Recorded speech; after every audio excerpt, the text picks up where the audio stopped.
जब तुम हर हफ्ते यहाँ आते मुझे लगता था तुम मुझसे मिलने आए हो, पर तुम मेरी पीठ पीछे इस नौकरानी के साथ गुलछरे उड़ाने आते थे। तुम्हारे जीजाजी तुम्हारे साथ मुझे भी जीते जी मार डालेंगे। दीदी जो हुआ सो हुआ, बस आप 1 लाख रुपए दे दीजिए ताकि ये मेरे बच्चे को गिरा सके। इतनी बड़ी रकम मेरे पास कहाँ से आएगी बताओ? माना घर की बागडोर औरत संभालती है, लेकिन पैसे का सारा लेन देन उनके बड़े बेटे के हाथ में है। लोग इस खानदान की इज्जत करते हैं और मैं इसकी इज्जत पर दाग नहीं लगने दूंगी।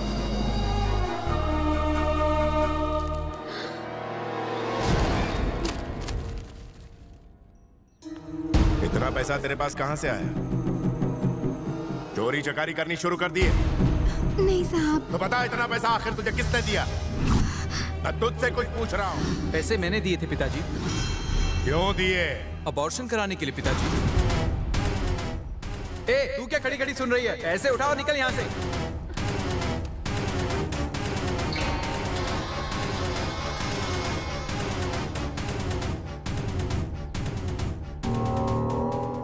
तुझ जैसे बिन मां के बच्चे को लाड प्यार देके मैंने बड़ी गलती की।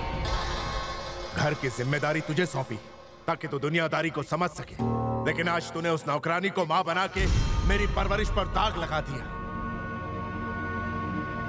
लक्ष्मी, आज के बाद इस घर की सारी जिम्मेदारी तुम पे है। एक बाप होने के नाते मुझे मजबूर होकर इसे सारी उम्र खाना खिलाना पड़ेगा, लेकिन अब से इसे नौकर की तरह घर के पीछे झोपड़े में रहना होगा। इस घर पर इसका कोई हक नहीं है। मेरे लिए ये हमेशा के लिए मर चुका।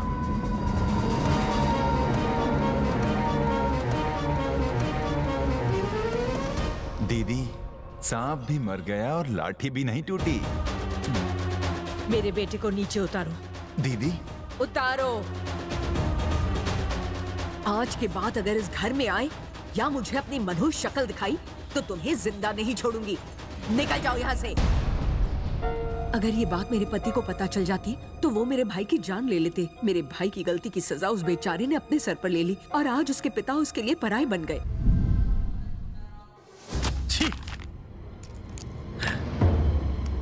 सुनने में आया है कि सोशल वर्कर हरिश्चंद्र प्रसाद अपनी सारी दौलत स्टील फैक्ट्री लगाने में फूंक रहा है। वो सब कुछ दांव पर लगा रहा है और सुना है कि बाहर से बढ़िया मशीनरी मंगवा रहा है। जमीन देने के लिए उसने हमें अर्जी लिखी है। आज वो जमीन तेरे हाथों से खिसक कर उसके पास जाने वाली है। वो जमीन जिसपे तू सालों से राज करता आ रहा है। वो लोगों की मदद करने की नियत से राजनीति में उतर रहा है। अगर वो जीत गया ना तो तेरा दबदबा खत्म और मेरी कुर्सी हमेशा के लिए छिन जाएगी। उसे आज की राजनीति की रत्ती भर भी समझ नहीं है। वो नहीं जीतेगा। ऐसा तुझे लगता है? लोग उसे भगवान की तरह पूछते हैं। उसे हराना मुश्किल है। तो ठोक देते हैं उसे। सोशल वर्कर्स और एक्टर्स लोगों को राजनीति में नहीं पड़ना चाहिए और अगर वो फिर भी इसमें कदम रखे तो उनके पैर काट देने चाहिए। ऐसी दर्दनाक मौत दूंगा कि उसकी रूह तक कांप उठेगी।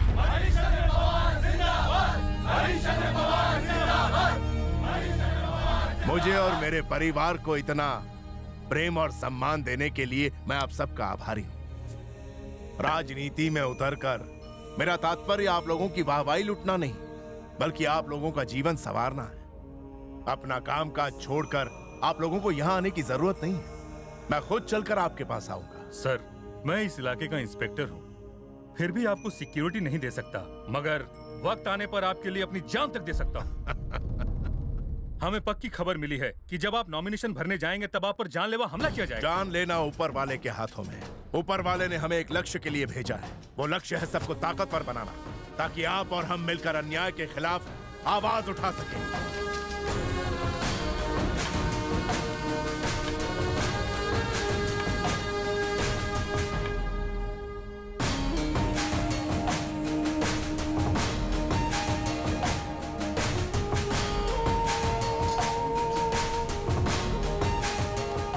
मेरे साथ सिर्फ ड्राइवर और एक गवाह जो पेपर्स पर साइन करेगा। उसके अलावा इलेक्शन ऑफिस में और कोई नहीं जाएगा। सुनिए, लोग आपके साथ आना चाहते हैं लेकिन आप सबको मना कर रहे हैं। कोई बात नहीं, लेकिन कम से कम आज तो अपने बड़े बेटे को अपने साथ ले जाइए। लक्ष्मी, मैं इस रिश्ते को सालों पहले खत्म कर चुका हूँ। ना वो मेरा बेटा है और ना ही मैं उसका बाप।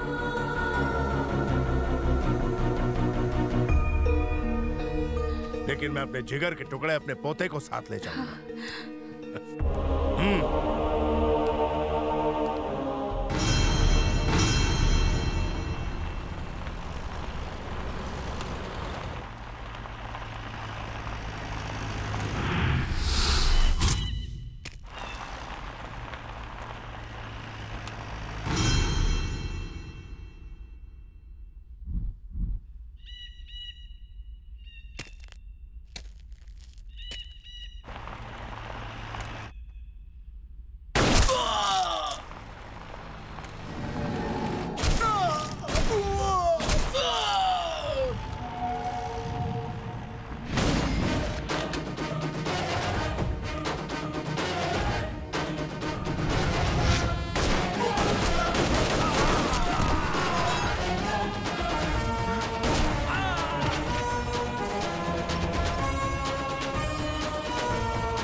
इस बुड्ढे का अब तक राम नाम सत्य क्यों नहीं हुआ? भाई इसे ऊपर भेजने का हमने पूरा गेम पिछाया था, पता नहीं साला लोचा किधर हो गया।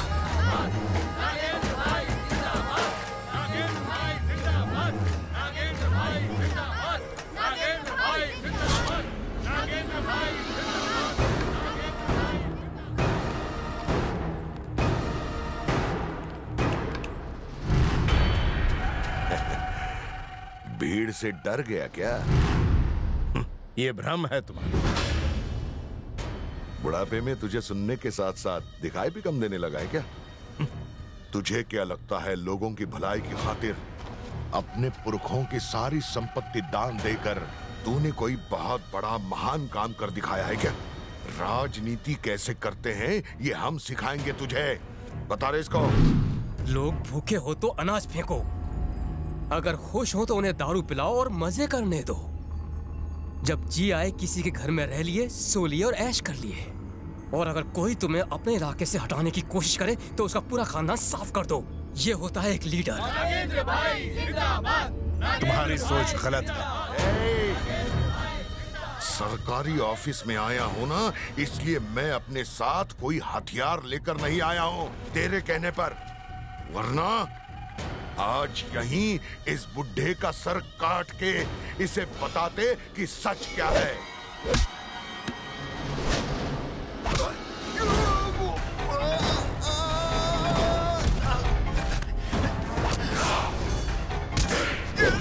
मुझे छोड़ दीजिए सर, मेरा परिवार सिर्फ आपकी वजह से ही जिंदा है। अगर आप जीते तो ये पूरा शहर खुशहाल हो जाएगा। इस कमीने के जुल्म को खत्म करने का इससे अच्छा मौका मुझे फिर नहीं मिलेगा। मेरी आंखें मुझे धोखा दे रही? अगर मेरी आंखें मुझे धोखा देती ना तो अब तक तेरा राम नाम सत्य हो चुका होता। ये जिंदा रहा तो आपको जीतने नहीं देगा। मैं मार दूंगा इसे ताकि आपको जीतने से कोई रोक ना सके।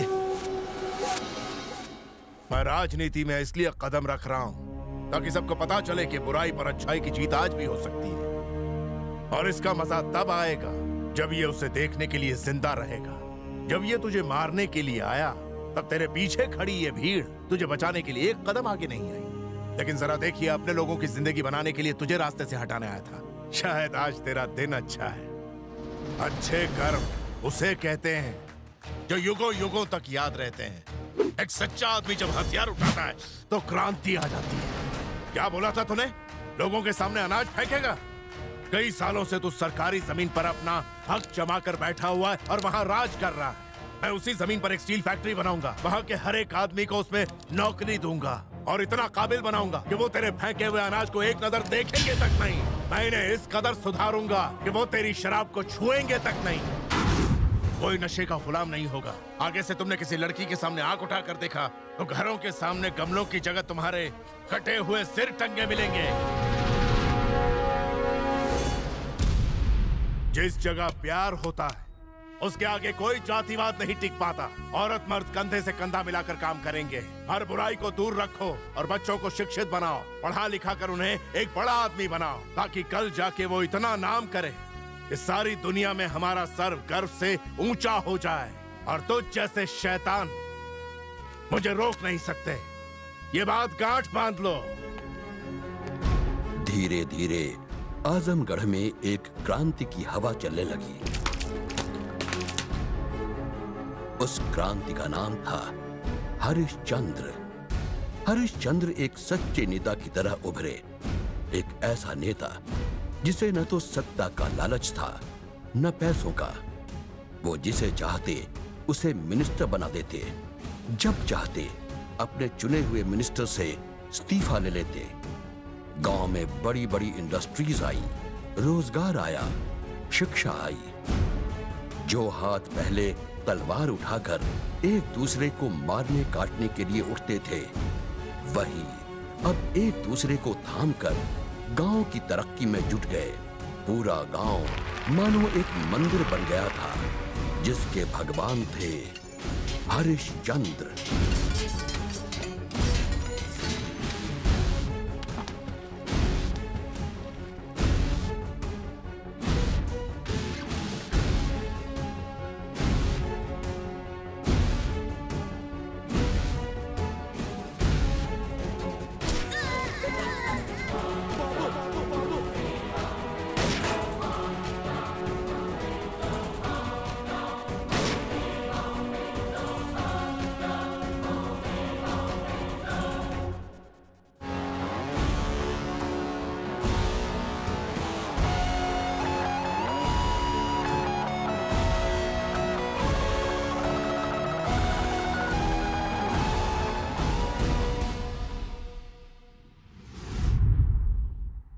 डॉक्टर, अर्जेंट केस है, ब्लीडिंग बहुत हो रही है। इसकी ड्रेसिंग कर दो। Okay sir. सर, ये मेडिसिन की लिस्ट है, बगल के मेडिकल शॉप से ले आइए, जल्दी कीजिए।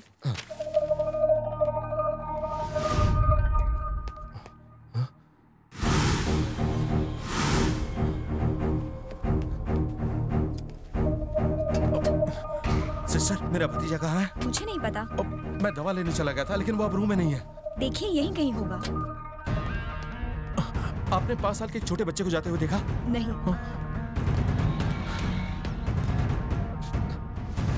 लोहा गर्म था और मैंने हथौड़ा मार दिया, जिंदगी भर का जख्म दे दिया। आगे बताओ क्या करना है? हमें हरिश्चंद्र की मौत चाहिए, मौत। थोड़ा सब्र करो, सब्र। कहते हैं सब्र का फल मीठा होता है। कौन है ये? रामकृष्ण प्रसाद का बेटा।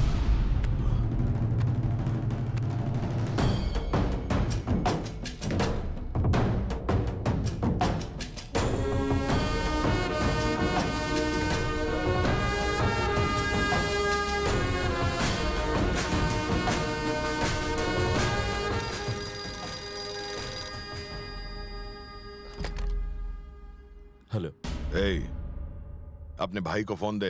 वो यहाँ नहीं है। वो मंदिर की छत पर बैठा हुआ है, तेरे बाप का बॉडीगार्ड बना हुआ है। नीचे बुला।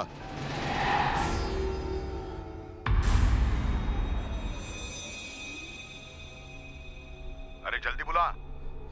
अगर देर कर दी तो तेरे भतीजे को हमेशा के लिए सुला दूंगा।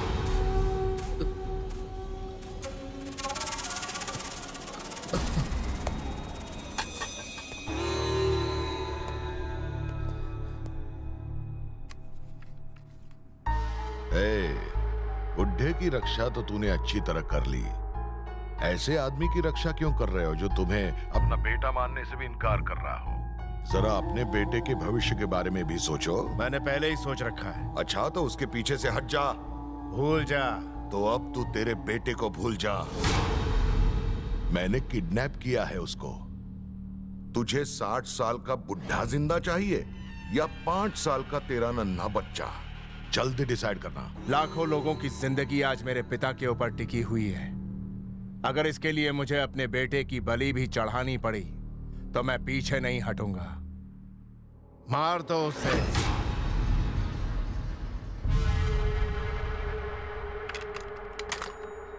भैया, मेरा बेटा मरा नहीं। सबसे कहना वो कहीं खो गया है। इस उम्र में बाबूजी ये सदमा सह नहीं पाएंगे।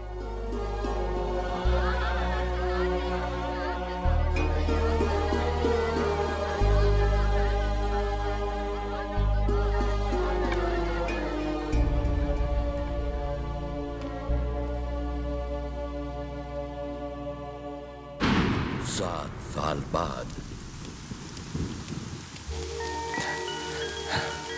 मैं एक अनाथ हूं। आजा।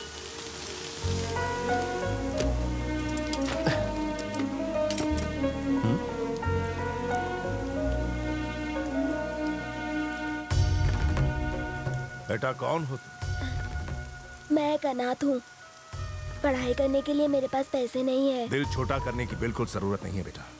पैसा क्या होता है? पैसा तो आज है कल नहीं है, लेकिन दिमाग तेज होना चाहिए। दिमाग लगाओगे तभी बड़े आदमी बनोगे, और इसके बाद तुम्हें किसी के आगे हाथ फैलाने की जरूरत नहीं।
क्यों रे, आंसू बहा रहा है? सालों पहले अगर तेरा बाप मेरी जिंदगी बर्बाद करने के लिए राजनीति में नहीं उतरता तो आज तुझे ये दिन देखना नहीं पड़ता। अब मैं तुझे जो बताने वाला हूं उसे सुनकर तेरे होश उड़ जाएंगे। मैंने तेरे बाप को नहीं मारा, तेरे अपने खून से उसे मरवाया। अब तेरे इस कातिल बेटे के हाथों में तेरे पूरे परिवार को मरवाऊंगा। 20 साल बाद नागपुर सेंट्रल जेल।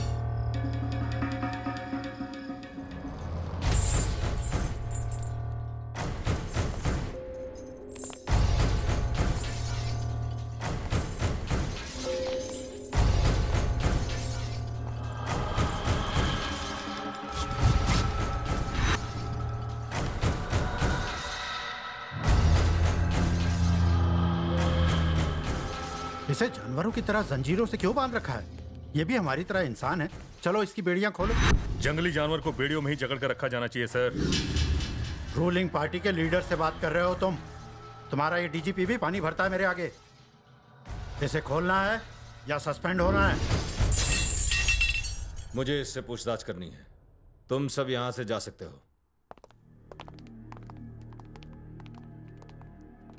तुमने रामकृष्ण प्रसाद को मारने की कोशिश की, जो कि आजमगढ़ के आसपास की 11 कॉन्स्टिट्यूएंसीज पर राज करता है। तुमने 11 बार जेल से भागने की नाकाम कोशिश की।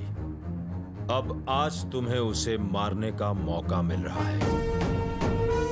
हम और हमारा पूरा सिस्टम तुम्हारे साथ है। उसे मारने पर तुम्हारा बदला पूरा हो जाएगा और हमारी पार्टी 11 कॉन्स्टिट्यूएंसीज पर जीत जाएगी और अगली सरकार फिर से हमारी बनेगी। उसको मारने के बाद तू मेरा एनकाउंटर करवा देगा और मीडिया बुला के ये पब्लिसिटी करवाएगा कि तुमने रामकृष्ण प्रसाद के कातिल को 24 घंटे के अंदर एनकाउंटर में ढेर कर दिया और अगला इलेक्शन जीत जाएगा। क्यों, यही प्लान है ना? नागेंद्र, डीजीपी ने तो कुछ इसी तरह का प्लान बनाया था। लेकिन मैं तुमसे एक वादा करता हूं, जैसे ही हमारी यहां नई सरकार बन जाएगी, हम मर्सी पिटिशन का सहारा लेकर तुम्हें इन बेड़ियों से आजाद करवा देंगे और हम तुम्हें बना देंगे आजमगढ़ का बेताज बादशाह।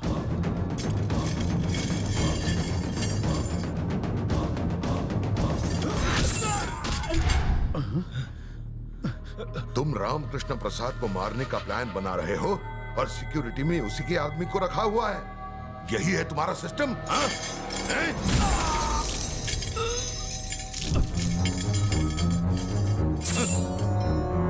आजमगढ़ में रामकृष्ण प्रसाद को कोई हाथ तक नहीं लगा सकता। दफा हो जाओ। नागेंद्र, रामकृष्ण की भतीजी कल नासिक जा रही है। तुम कहो तो उसे वहीं उठा ले। जो आदमी दूसरों के लिए कुछ भी कर सकता है वो अपने परिवार की सुरक्षा के लिए वहां जरूर आएगा। अगर तुम उसे आजमगढ़ के बाहर ले आए तो बाकी मुझ पर छोड़ देना कि उसे ऊपर कैसे पहुंचाना है।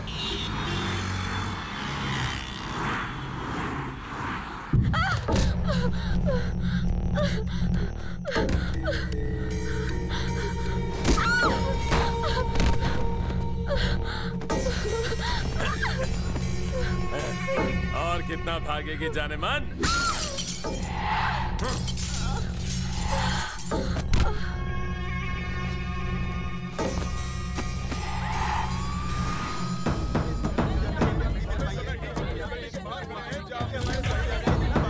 हाँ राजेश, हम इस वक्त केंद्रीय मंत्री नितेश पाटिल के घर के सामने खड़े हैं। कल रात निकिशा नाम की युवती की लाश मिली है। खबर मिल रही है कि ये मर्डर नहीं सुसाइड है, लेकिन निकिशा के पिता ने मीडिया के सामने बयान दिया था कि उनकी बेटी का बेरहमी से कत्ल किया गया है और कातिल कोई और नहीं नितेश पाटिल का बेटा संजय पाटिल है। बाकी की जानकारी ब्रेक के बाद।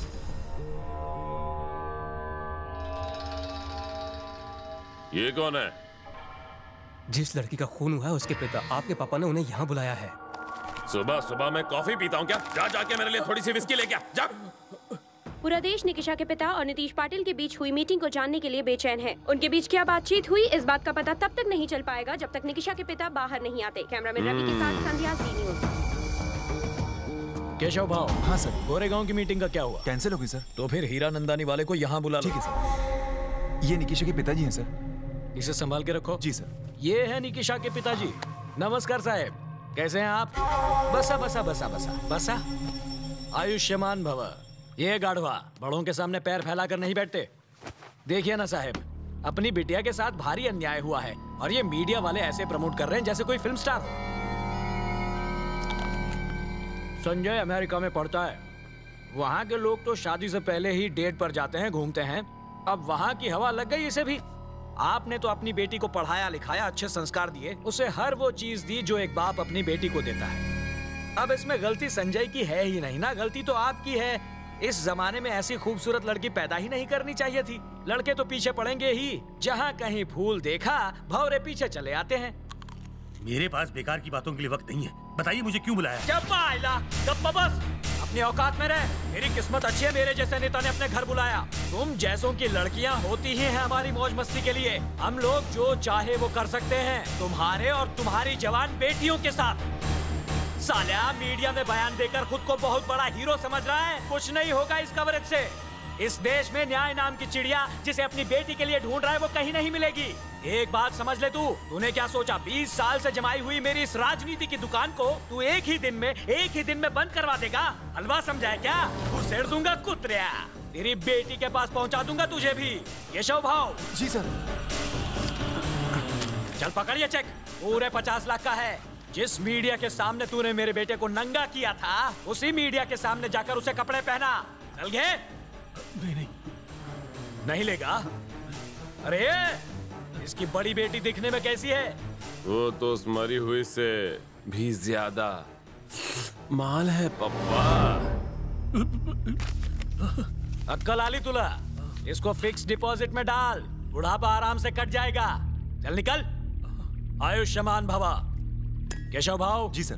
जरा कान साफ कर लो। उस न्यूज चैनल वाले को बुला लो।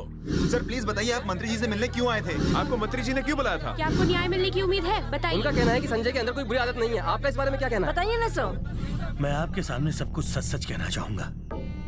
मेरी बेटी बिगड़ गई थी। रात भर पब में घूमना, उसे नशे की लत लग गई थी। उसी नशे की हालत में उसने आत्महत्या कर ली। खैर अब तो मेरी बेटी वापस नहीं आ सकती, इसलिए मैंने सोचा क्यों ना उसकी मौत से थोड़े पैसे कमा लिए जाए, अमीर बना जाए। इसलिए मैंने मिनिस्टर की बेटी पर गलत इल्जाम लगाया। देखा आपने, एक मिडिल क्लास आदमी ने अपनी औकात दिखा दी। उसने अपनी बेटी की मौत से भी पैसा कमाने का मौका नहीं छोड़ा। बेचारे उस सीधे साधे मिनिस्टर के बेटे पर इल्जाम लगा दिया। एक बार फिर यह साबित हो गया कि गरीब अमीर की दौलत और नाम से जलते हैं। Over to studio. Party worker celebrate कर रहे हैं। अरे दरवाजा बंद कर रहे। MDTV की तरफ से आपको congrats sir. Thank you sir. क्या मैं आपसे एक पर्सनल सवाल पूछ सकता हूँ? सर प्लीज मना मत कीजिएगा। पूछो ना। सुना है आपका हट्टा कट्टा बेटा नामर्द है। मैं नहीं कह रहा हूँ, सुना है मैंने। कितनी बुरी बात है। अब आप ही बताइए, एक नामर्द रेप कैसे करेगा? आप जनता को सच बताइए ना सर। जिस साले ने ये खबर दिखाई है उसकी बहन को भेज मेरे पास, फिर देखना भरी मीडिया के सामने मैं बता दूंगा मर्द कौन है और नामर्द कौन है।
की काली करतूतों को ढकने के लिए तूने कईयों के मुंह बंद किए। वैसे भी तुझ जैसे घटिया आदमी के पास दौलत के नाम पर कागज के नोट हैं। एक सुपारी लेने वाले के भी अपने कायदे कानून और अपने कुछ उसूल होते हैं। क्या तुम एक किलर हो? मेरे बेटे को मत मारो, जितने पैसे कहोगे मैं दे दूंगा। जिस तरह मौत को पैसों से रोका नहीं जा सकता, उसी तरह मुझे खरीदा नहीं जा सकता। तुम्हारा काम गंदगी फैलाना है और मेरा काम गंदगी खत्म करना। सच कहूं तो तेरी जिंदगी की सबसे बड़ी गलती ये है कि तूने इस हैवान की हैवानियत को रोका नहीं। रुको, उसे मत मारो, मैं तुम्हारे हाथ जोड़ता हूँ। मैं मीडिया के सामने आकर सारी सच्चाई बता दूंगा। हेलो, सभी लोग सुनो। हेलो, मिनिस्टर साहब अपना बयान देने वाले हैं। ये केबल और कैमरे से कनेक्ट करो। महाराष्ट्राच्या जनतेला माझा नमस्कार। मेरे बेटे संजय पाटिल ने निर्दोष निकिशा का रेप करके उसकी हत्या की थी। निकिशा के पिताजी को बुलाकर उन्हें डरा धमकाकर मीडिया के सामने गलत बयान देने पर मैंने मजबूर किया था, लेकिन अब मेरी आंखें खुल गई हैं। मेरे बेटे ने जो अपराध किया है उसमें उसका साथ दिया, इसलिए मैं भी अपराधी हूँ। मैंने इस अपराध के लिए खुद को सजा दी है। इतना ही नहीं, मैंने अपने बेटे को भी सजा दी है।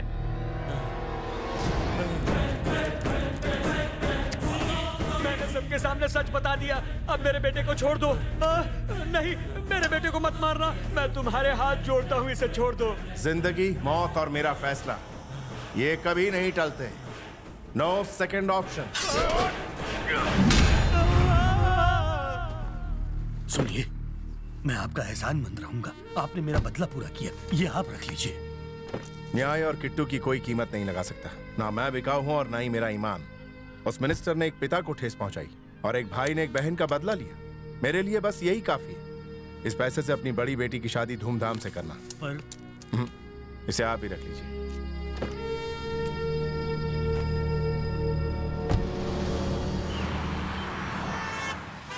चाहे कोयले की खान में हो या ईश्वर के गहनों में, हीरा हीरा होता है। धन्य है तुम्हारे माँ बाप जो तुम जैसा बेटा मिला। ऐसे कह रहे हैं जैसे आप मेरे माँ बाप को अच्छे से जानते हैं। अब अगर उन्हें जानता होता तो तुम्हें कब का उन्हें सौंप दिया होता। तुम 5 साल के थे जब मुझे मिले थे। बस तब से तुम मेरे साथ ही रह रहे हो।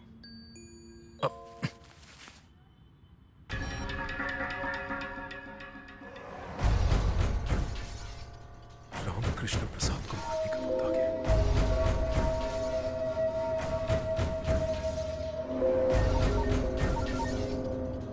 मैसेज मिला कि नहीं? मैं 10 मिनट में फोन करता हूँ। कौन है? पुराना दोस्त है।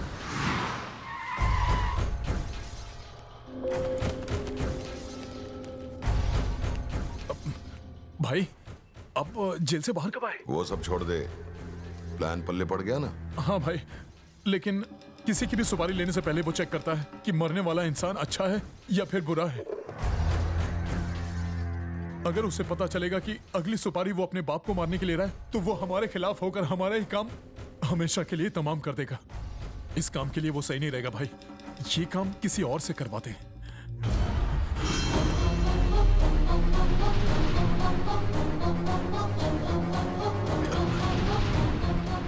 दोस्त था, बचपन का दोस्त। चाय, थैंक्स।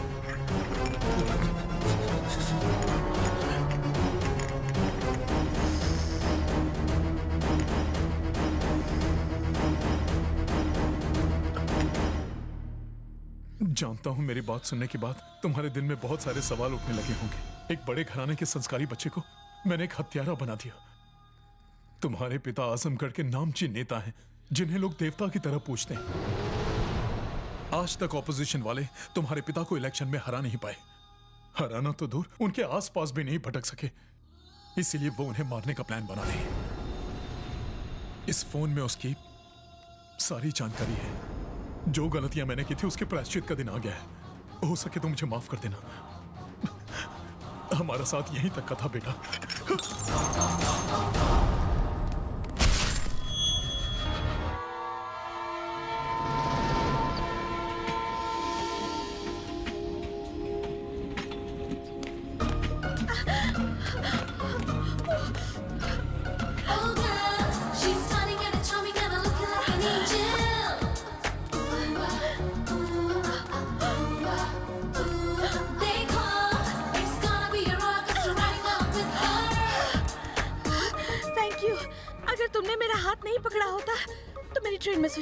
अगर मैंने तुम्हारा हाथ नहीं पकड़ा होता तो मैं तुम्हें मिस कर देता। क्या? मतलब अगर सही वक्त पर हाथ नहीं पकड़ता तो मेरी लाइफ की पटरी में तुम एंट्री नहीं मारती। Excuse me.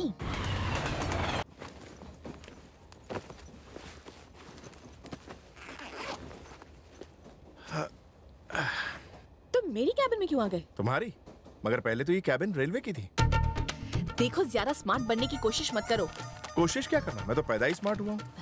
इससे अच्छा तो मैं जनरल डिब्बे में चली जाती। मुझे लगा तुम स्पेशल क्लास की हो, मगर तुम तो जनरल कंपार्टमेंट की निकली। तुम क्या मुझे चालू टाइप समझते हो? वैसे शक्ल से नहीं लगती। तुम्हें मेरे बारे में पता नहीं है।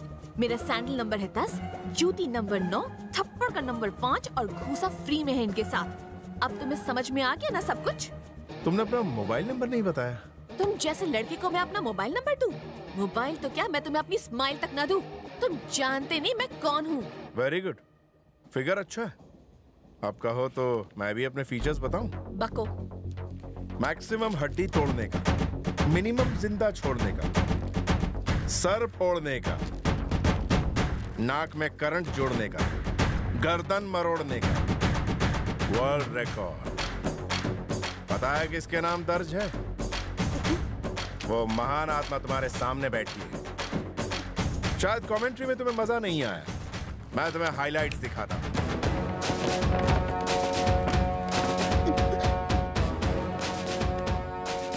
इन लोगों ने तुम्हारा क्या बिगाड़ा है?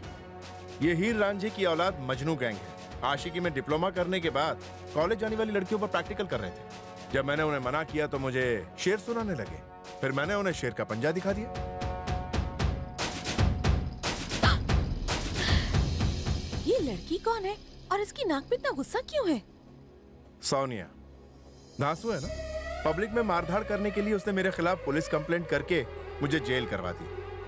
जब सच्चाई का पता चला तो उसे गलती का एहसास हुआ और उसने मेरी बेल करवा दी। फिर उसने सॉरी बोला होगा? हाँ बोला, और मैंने उसे माफ कर दिया। तब तो वो बहुत खुश हुई होगी। वो तो खुश नहीं हुई, पर तुम बड़ी खुश लग रही हो। ओहो, बताओ ना फिर क्या हुआ? खुद ही देख लो। मुझसे गलती हो गई थी, इसलिए मैंने तुम्हारी बेल करवाई। इसके अलावा हमारे बीच और कुछ नहीं है। मेरे ज्यादा पास आने की, मुझसे दोस्ती करने की, प्यार दिखाने की या मेरी बेमतलब तारीफ करने की कोई जरूरत नहीं, समझ गए? I hate love stories. तो फिर उससे शादी की तुमने? नहीं, उसने मना कर दिया। पर क्यों? मुझे कल ही पता चला कि सोनिया को कैंसर है और इस वक्त हॉस्पिटल में उसकी ट्रीटमेंट चल रही है। क्या कहा? हाँ, सिर्फ 1 हफ्ते की मेहमान है, ऐसा डॉक्टर का कहना है। मैं उससे शादी करने जा रहा हूँ क्योंकि सोनिया एक सुहागन के रूप में मरना चाहती है। ये उसकी आखिरी इच्छा है। हैंडराइटिंग अच्छी है तुम्हारी? तुम्हारी मूछें भी अच्छी हैं। क्या लिख रही? यही कि तुम्हारी मूछें मैं कभी नहीं भूल पाऊंगी। पता नहीं और कितने लोगों की मूछें तुम्हें अच्छी लगी होंगी। 2 लोगों की, तुम्हारी और मेरे बचपन के दोस्त की। उस दोस्त की बचपन में भी मूछें थी? नहीं, वो अक्सर नकली मूछें लगाता था। ठीक है, मुझे जरा जगा देना, मैं ऊपर सोने जा रहा हूँ।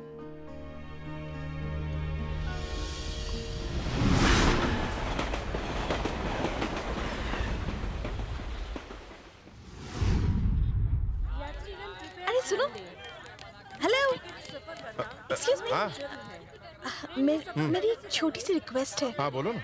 अगर तुम्हें बुरा न लगे तो मैं तुम्हारी शादी में चलूं? रात को अच्छी तरह सोई तो थी ना तुम? रात को बहुत अच्छी नींद आई, अभी तो सुबह फ्रेश हूँ। रात को तुम मुझसे डरी हुई थी, तो मैंने तुम्हें एक चटपटी मसालेदार फिल्मी कहानी सुना दी ताकि तुम मेरे साथ कंफर्टेबल हो सको। बाय।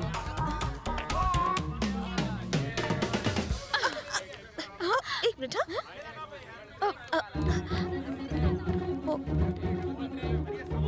ओ नहीं। अरे पूजा, तुम किसे ढूंढ रही हो? तुम्हें भी अभी आना था, थोड़ा ट्रैफिक में नहीं फंस सकती थी? तुम्हारी वजह से मेरे बचपन का दोस्त चला गया। मेरे अलावा और कौन तुम्हारा बचपन का दोस्त है? अरे वो मुझे ट्रेन में मिला था, बिल्कुल मेरे अंकल जैसी शक्ल थी उसकी, वही आंखें, वही होठ। मुझे लगता है वो मेरे अंकल का बेटा जो बचपन में खो गया था। ओहो, फिर से वही स्टोरी रिपीट टेलीकास्ट शुरू मत करो प्लीज। 25 साल से हम उसी लड़के को ढूंढ रहे हैं, अब तो हर लड़का हमें वही लगता है। बहुत हो गया तुम्हारा मजाक, हमारी फ्रेंडशिप आज से ओवर। मेरे सारे गिफ्ट लौटा दो अभी के अभी। गुस्सा क्यों करती है? सॉरी यार।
ये लिंक रोड कहाँ है?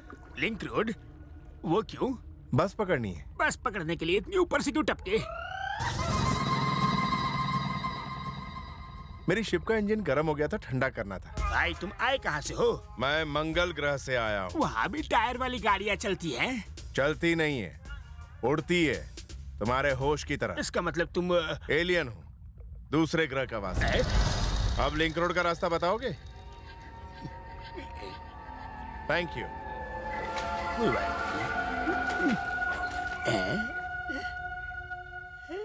लोग कहते हैं दुनिया में एक शक्ल के 7 इंसान होते हैं। वही लड़का तुम्हारे अंकल का बेटा है, ये कैसे पता चलेगा? मैं तुम्हें बताती हूँ कैसे पता चलेगा। मेरे दादाजी अपने इलाके के दबंग थे। जितना उनका नाम था उतने उनके दुश्मन भी। जब मेरा दोस्त 5 साल का था तो मेरे दादाजी के साथ एक कैंपेन में गया था और दादाजी का दुश्मन उनका पीछा कर रहा था और उसने उन पर गोली चला दी। गोली इस बच्चे को लग गई। लकीली वो बच तो गया, मगर गोली ऐसी जगह लगी है कि ना वो दिखा सकता ना बता सकता है। मगर उसे गोली लगी कहाँ थी? एग्जैक्टली यहाँ। बड़ी गलत जगह लगी गोली। हम वहाँ देखेंगे कैसे? अगर ये लड़का वही है तो निशान भी होगा। पहले उसे ढूंढो फिर निशान ढूंढेंगे। किससे मिलना है? आपने मुझे पहचाना नहीं? मैं बॉबी। बॉबी? कौन बॉबी? आपकी बेटी का क्लासमेट बॉबी। बॉबी तुम हो? करुणा, पूजा, देखो कौन आया है।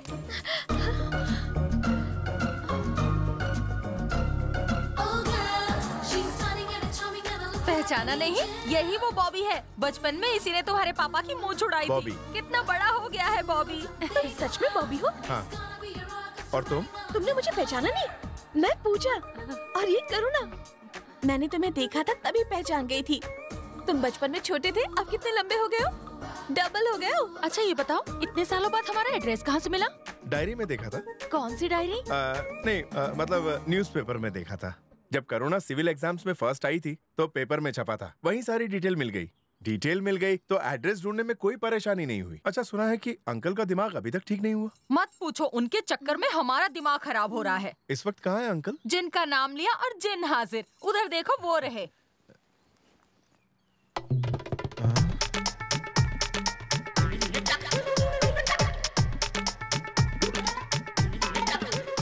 अरे ऐसे दूर से क्या घूर रहे हो? कभी आदमी नहीं देखा? ये करुणा का दोस्त है। जाओ जाके गेस्ट रूम को साफ कर दो और उसके बाद जाके बर्तन और कपड़े भी धो देना।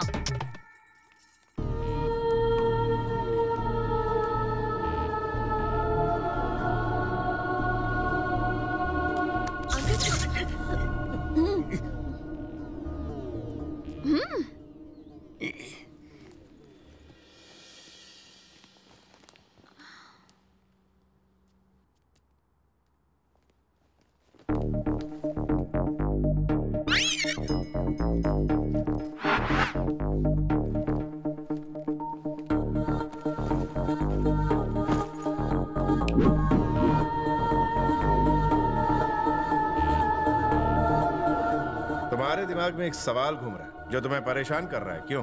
हाँ, तुम्हें कैसे पता चला? डॉक्टरेट किया है in face reading from minded university.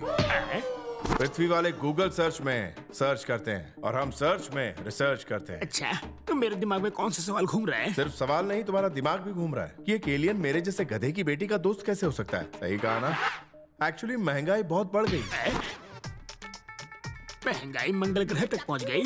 उससे भी ऊपर पहुंच गई है। हमारे यहाँ इतनी महंगाई बढ़ गई कि हवा के भी पैसे देने पड़ते हैं, वो भी सर्विस टैक्स के साथ। कितनी कीमत चुकानी पड़ती है? इतनी की 2 IPL टीम खरीद ले। यहाँ पृथ्वी पर सब कुछ सस्ता है, इसलिए पापा ने मेरा सेंट मैरी में एडमिशन करा दिया। वहीं करुणा से मेरी दोस्ती हो गई। क्या उसे पता है कि तुम एलियन हो? अगर बता दूंगा तो वो मेरे साथ उड़ जाएगी। आप भी मत बताना। तो तुम हॉस्टल में रहते थे? नहीं, मैं मंगल ग्रह से शिप में अप डाउन करता था। तब तो तुम्हें अपनी शिप पार्किंग करने में हर रोज फाइन लगता होगा। नहीं, आपने मेरी लैंडिंग देखी थी ना? मैं अपनी शिप पानी में फ्री पार्क करता था। पानी में लैंड करने से किताबें गीली हो जाती होंगी? वाटरप्रूफ थी। लेकिन तुम तो गीले हो गए थे। हाँ, मेरी बैटरी थोड़ी लो हो गई। मेरे इंजन में पानी घुस गया, बाहर जाइए। पानी घुस गया है तो मैं बाहर क्यों निकलूं? मेरे अल्ट्रावायलेट रेज इतने पावरफुल है कि अगर वो तुम पर पड़ गए तो तुम अंधे, बहरे और लूले हो जाओगे और बाघ की तरह रिवर्स गियर में जाकर तुम डेढ़ फुटिए हो जाओगे। अंकल, आपका मुंह क्यों खुल गया? अब मैं क्या बताऊं? मुंह खुल गया और मेरी आंख भी खुल गई। कुछ और खुल जाए इससे पहले मुझे खुली हवा में जाने दो।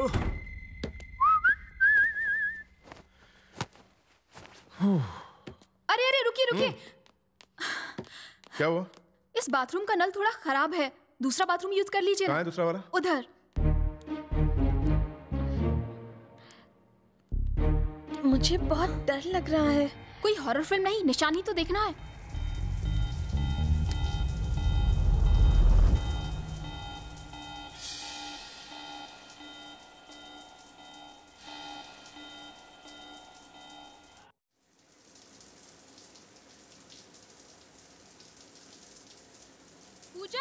ए पूजा, दरवाजा खोल यार। अरे ये क्या हाल बना रखा है? निशान देखा कि नहीं? नहीं देखा। अरे निशान नहीं देखा तो और क्या देखा? अक्सर लोग शावर की तरफ मुंह करके नहाते हैं ना, वो भी दरवाजे की तरफ मुंह करके नहा रहा था।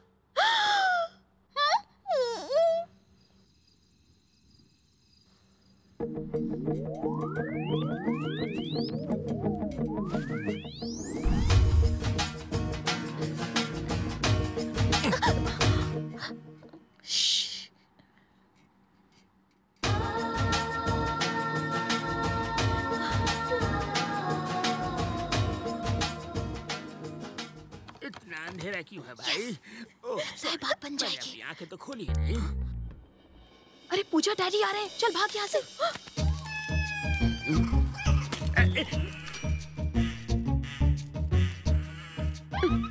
डेटा केबल लगा कि ऑनलाइन और मार्स में चैटिंग कर रहा है। अभी वाइफ को अपडेट करके इसे शट डाउन करता हूँ।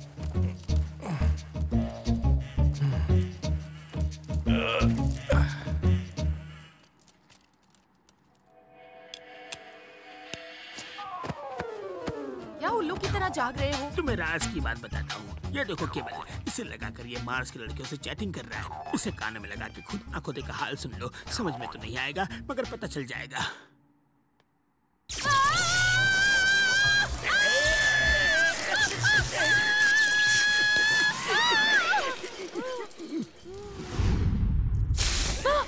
मम्मा, मम्मा, मम्मा होश में आइए। मम्मा,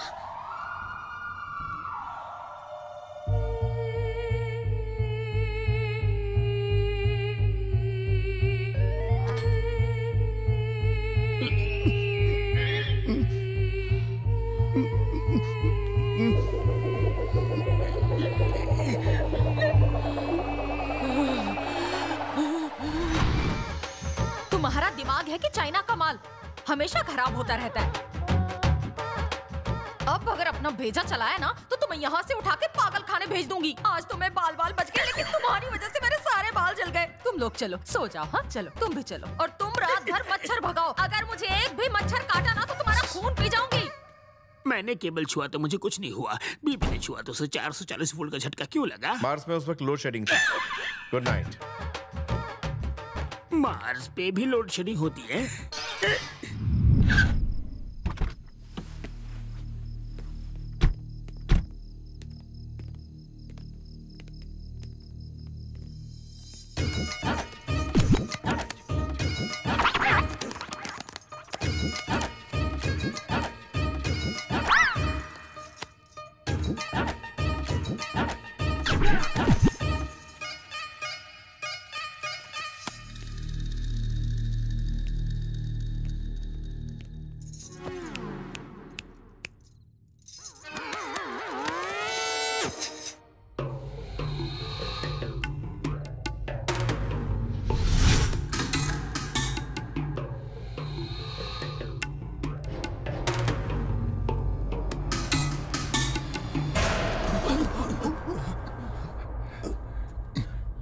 ऊपर से गिरने के बाद भी ये ऊपर नहीं पहुंचा। हाँ यार, 3 मगरमच्छ मर गए जिनके ऊपर ये गिरा था।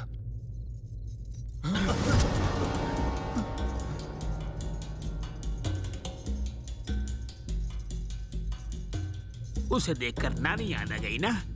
पता है तुम्हें वो कौन है? कौन है वो? एलियन। एलियन? मुझे तो यही एलियन लग रहा है भाई। अच्छा ठीक है, मैं तो एलियन हूँ, लेकिन आप लोग कौन हो भाई? Fantastic four.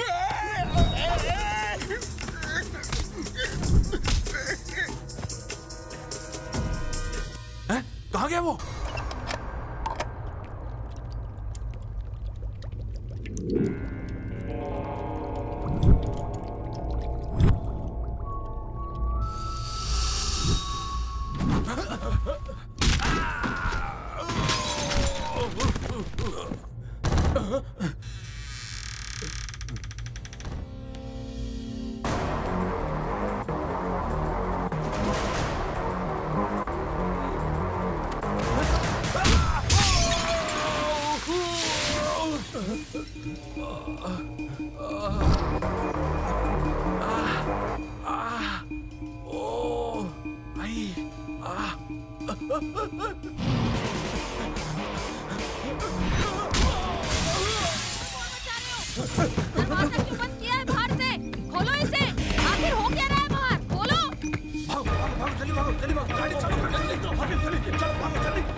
क्या है रे?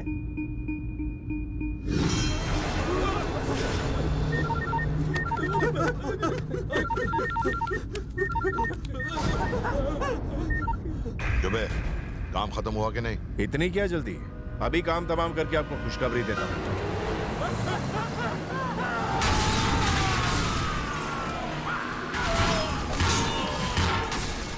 ये आवाज कैसी थी? ये आवाज तेरी तबाही का आगाज है। कौन है तू? वही जो तेरी मौत का कारण बनने वाला है, या यूं समझ ले कि वही जो तेरी मौत बन के आया है। जिसे भेजना है भेज दे, चाहे तो खुद आ जा। मैं तेरी वो हालत करूंगा, तेरी साथ कुछ से देख के हिल जाएंगी, थर-थर कांपने लगेंगी। लड़की को किडनैप कर लिया? नहीं, हम तीनों के अलावा कोई चौथा भी हमारे प्लान के बारे में जानता है, और मैं अच्छे से जानता हूं वो चौथा शख्स कौन है। इस बार तो उसने लड़की को बचा लिया, लेकिन वो हमारा प्लान किसी को नहीं बता पाएगा। मुझे जेल से निकालने का बंदोबस्त करो, जल्दी। रामकृष्ण प्रसाद के बाप के मरने की बरसी है। अगर हम उसमें शरीक हुए तो लोगों के दिल में हमारे लिए इज्जत बढ़ जाएगी, और अगर उस दौरान वो मर गया तो कोई हम पर शक नहीं करेगा। मैं तो तुम्हारे पागलपन से तंग आ गई हूँ। क्या तोड़-फोड़ मचा रहे हो? दरवाजा क्यों बंद किया है बाहर से? खोलो इसे। क्या चल रहा है? दरवाजा खोलो, खोलो। आखिर हो क्या रहा है बाहर?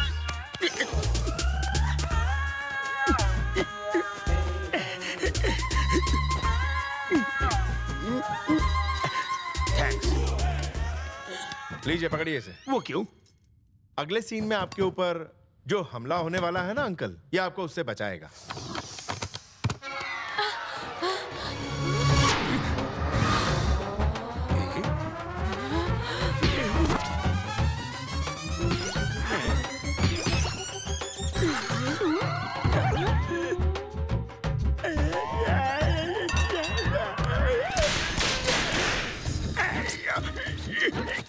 तुम्हारा दिमाग है कि चाइना का माल बार बार खराब हो जाता है। तुम्हारा तो रिप्लेसमेंट भी नहीं हो सकता। तो ऑनलाइन शॉपिंग में बेच दो ना, उसमें तो ऐसे डिफेक्टिव पीस भी बिक जाते हैं। इनको जो खरीदेगा उसे मेंटेनेंस का खर्चा भी देना पड़ेगा।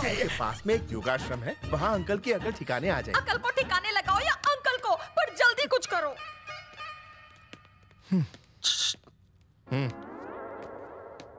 कब जाना है? बड़ी जल्दी है अंकल, थोड़ा वेट कर लो।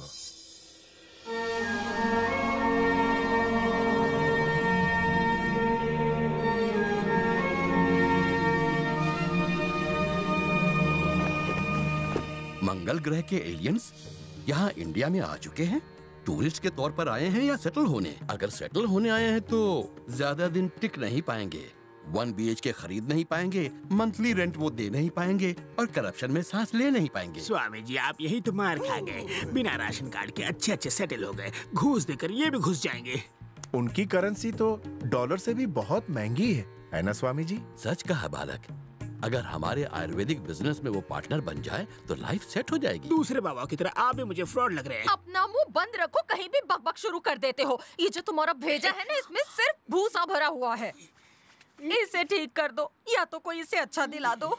तुम टेंशन मत लो बेटी, ये योगा से ठीक हो जाएगा। योगा करना है स्वामी जी, पहले क्यों नहीं बताया? मुझे तो लगा था कि आप झटके देंगे। जैसा योगा करना है करूंगा, मगर सच्चाई यही है कि ये एलियन है। योगा करना है ना? चलो। उधर बाहर कहाँ जा रहे हो? इसके अंदर जाना है। इसके अंदर मैं कैसे घुस सकता हूँ स्वामी जी? आप लोग इन्हें घुसाकर बताइए कि कैसे घुसते हैं। घुसा तो आप ऐसे रहे हो स्वामी जी, जैसे मैं कि घूस का पैसा हूँ। घुस जाओ। अगर इस डब्बे में घुसा तो मुरब्बा बन जाएगा मेरा। तुम कुछ क्यों नहीं मुझे मुरब्बा पसंद है। अरे इसे जल्दी अंदर डालो, अगर ये इतना बोलेगा तो हमें भी डब्बे में जाना पड़ेगा। अरे ऐसा मत करो, मैं कोई भगवान के लिए छोड़ दो। अरे टेंशन लेने की कोई आवश्यकता नहीं है, कुछ देर में ये ठंडा हो जाएगा, मगर अंडा नहीं देगा।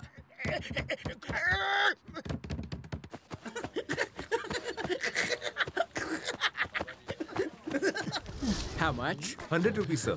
Okay.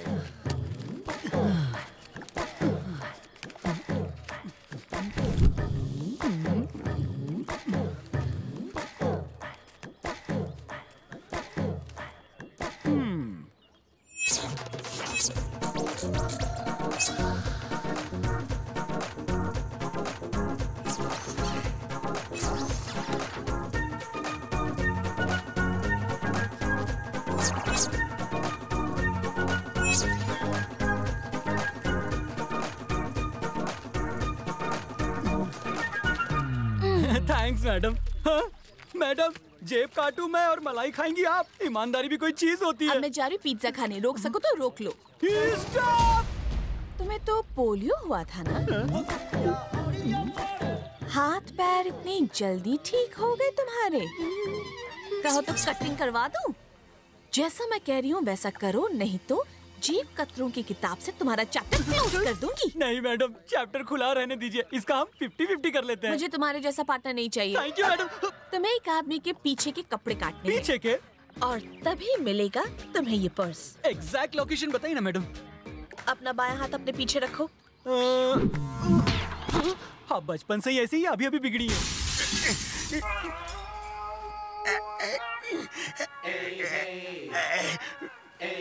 कैसा महसूस कर रहे हो? अब मुझे समझ में आ गया स्वामी जी, एलियन अपने यहाँ नहीं आ सकते। स्वामी जी, इनका दिमाग ठीक तो हो गया है ना? ये माँ का लाडला अभी तो सुधर गया है, मगर आगे अगर किसी तरह का कोई लक्षण दिखे तो इन्हें फिर से मेरे पास लेकर आ जाना। अगली बार इससे भी छोटे डब्बे में बिठाकर इलाज होगा। जी स्वामी जी। नहीं स्वामी जी, अब मैं बिल्कुल ठीक हो गया हूँ। आप कहे तो मैं कमर सीधी करके आ जाऊँ। आ जाओ। इस डब्बे ने मेरी कमर का कचूमर बना दिया है। आराम से। उसका काटना है।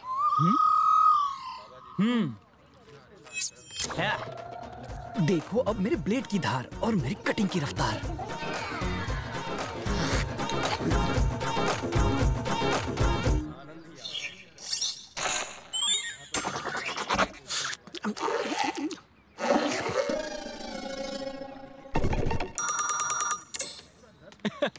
मैडम लोकेशन क्लियर है, शूटिंग कर सकती हो। तुमने गलत आदमी का बैंड बजा दिया, बगल वाले का फाड़ना था।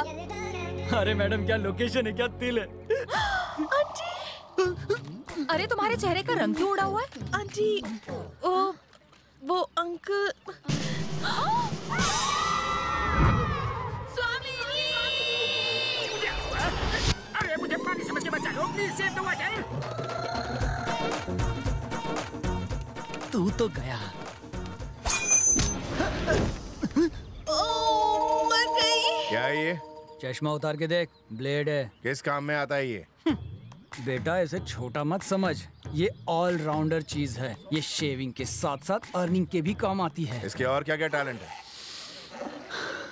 तू क्या टैलेंट हंट कर रहा है? बच्चा ये ब्लेड ब्लड निकाल देगा।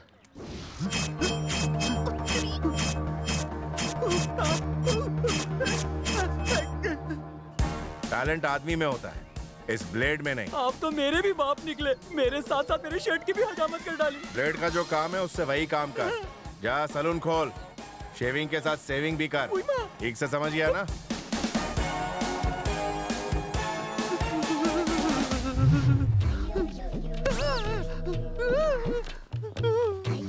हो गया ना टैलेंट का कबाड़ा। शुक्र है कि इस ब्लेड ने उसके कपड़ों को नहीं टच किया, वरना मैडम आज मेरी भी कटिंग इस कपड़े के मच्छरदानी जैसी हो गई होती। गया तो था वन पीस बनकर और लौटा हूँ कट पीस बनकर। आज का दिन ही खराब है। एक पर्स मारा था, वो भी आपने मार लिया। क्यों ना हम उसका 50-50 करके निकल ले। सॉरी, तुम जैसे जेब कतरों की वजह से ही हमारे देश का नाम दुनिया भर में बदनाम है। मैंने वो पर्स उस फॉरेनर को लौटा दिया। Incredible India. जय हिंद।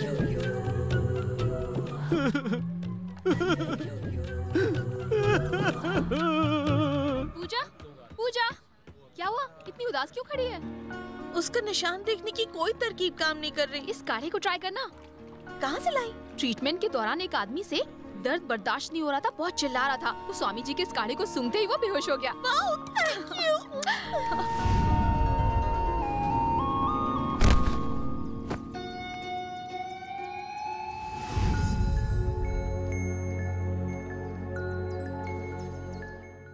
यकीन हो गया ना वो मेरे अंकल का ही बेटा है? 200%। पूजा, तुम दोनों यहाँ बैठे और मैं तुम्हें ढूंढ ढूंढ के थक गई। तुम्हारे अंकल कब से तुम्हारा नंबर ट्राई कर रहे थे। दादाजी की डेथ एनिवर्सरी है, भूल गई? हाँ, मैं तो भूल ही गई थी। यहाँ नेटवर्क कहाँ आता है? वहाँ उस तरफ जाओ। ये भी ना।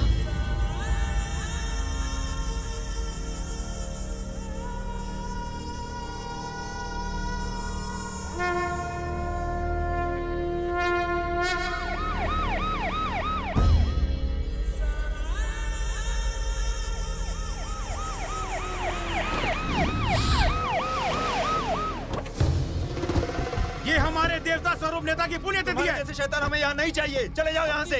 सूरत लेकर यहाँ से निकल जाओ।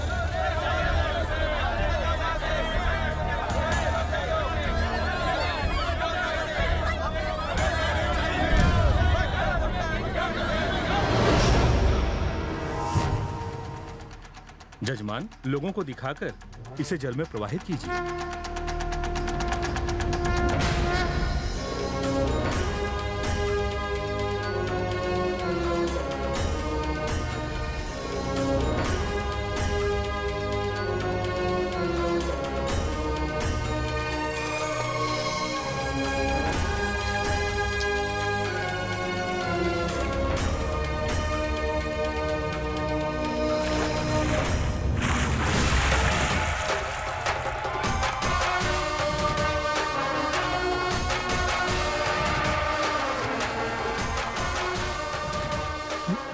मुझसे नहीं होगा। तुम ही बताओ कि हम लोग क्यों आए हैं यहाँ।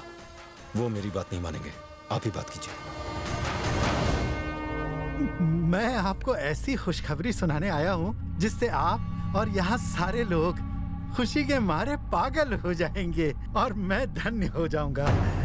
आपके पिता हरिश्चंद्र प्रसाद जी ने हर भेदभाव को मिटा दिया, हर घर में रोजगार दिया और एक ऐसे महान इंसान बन गए जिन्हें पूरे आजमगढ़ में देवता की तरह पूजते हैं। आज से ठीक 20 साल पहले उनका स्वर्गवास हुआ था। उन्हें यहाँ के लोगों के दिल और दिमाग में हमेशा के लिए अमर बनाने के लिए यहाँ से थोड़ी दूर जौनपुर में 10 एकड़ की जमीन पर मेरी सरकार ने उनकी 72 फीट ऊंची मूर्ति बनाने का फैसला किया है।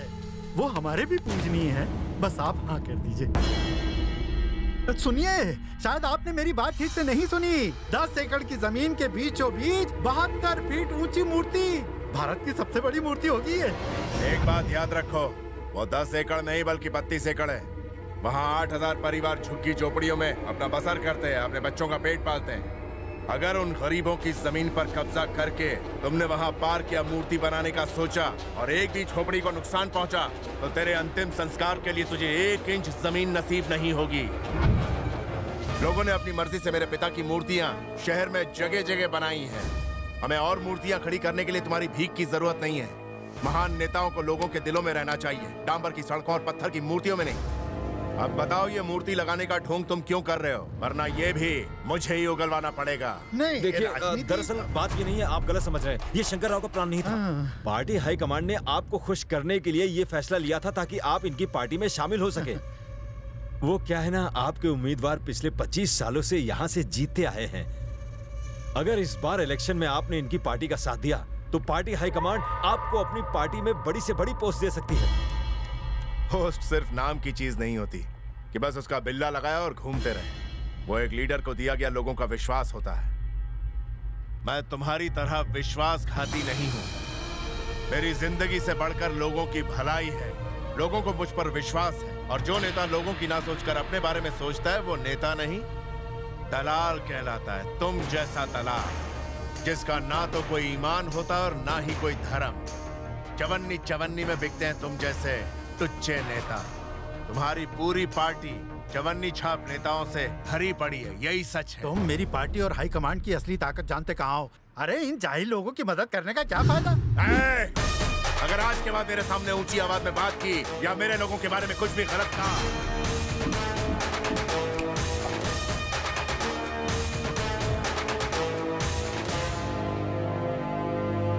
भैया भैया आपके लिए फोन।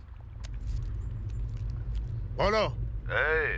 कौन बोल रहा है? मुझे इतनी जल्दी भूल गया या याददाश्त कमजोर पड़ चुकी है? तेरा बुरा वक्त अब शुरू होता है। तेरे परिवार से किसी आदमी को नहीं बख्शूंगा। तेरी भतीजी मेरे कब्जे में है। देख कैसी इज्जत की धज्जियां उड़ाता हूँ उसकी। बचा सकता है तो उसे बचा ले, लेकिन इसके लिए तुझे गोरखपुर अकेले आना होगा। मैं तुझे वहीं मिलूंगा।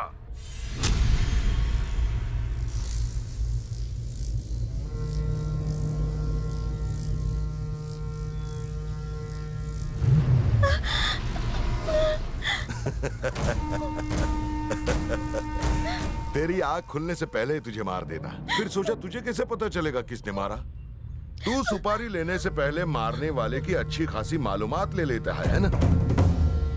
और मैं मारने से पहले मरने वाले को अपनी पूरी मालूमात देता हूं, फिर मारता हूं, समझे? अपना स्टाइल। तूने उसको 2 बार मरने से बचा लिया, अब बचा के दिखा।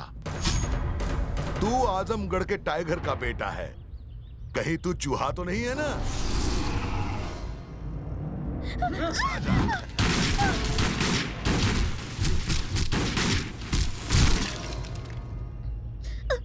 घर वालों ने बड़े लाड़ प्यार से इसे बड़ा किया है।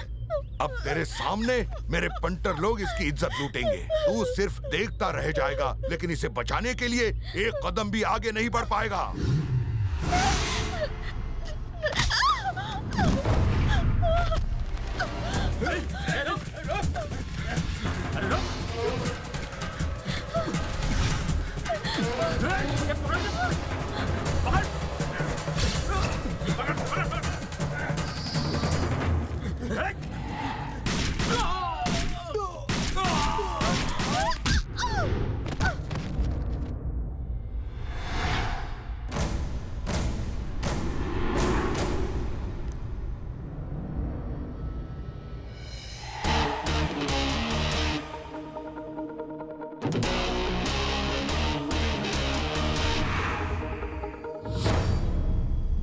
गोली से छलनी कर दो।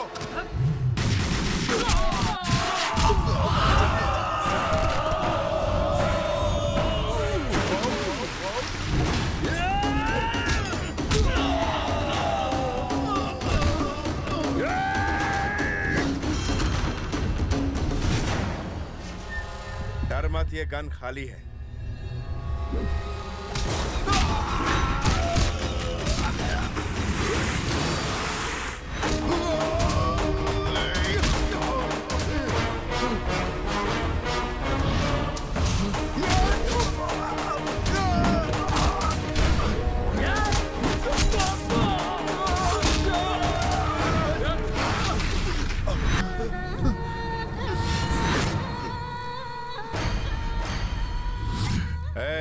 खंजर खिसका तो तेरी जिंदगी खिसक जाएगी। तुझे इतनी आसान मौत नहीं दूंगा मैं, तुझे ऐसी मौत दूंगा कि मौत भी खौफ खाएगी।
तूने मुझसे अकेले आने को कहा था ना? तू शायद भूल गया कि मैं अकेला ही 100 आदमियों के बराबर हूं। कहते हुए शर्म आती है, लेकिन तू तो मेरा दुश्मन कहलाने की भी लायक है।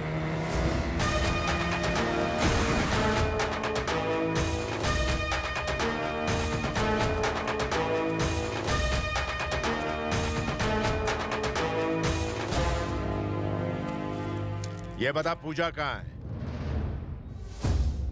सिर पे चोट लगने की वजह से ये बेहोश हो गई है पिताजी। तेरी इतनी जुर्रत कैसे हुई कि तू मुझे अपना पिता कहे?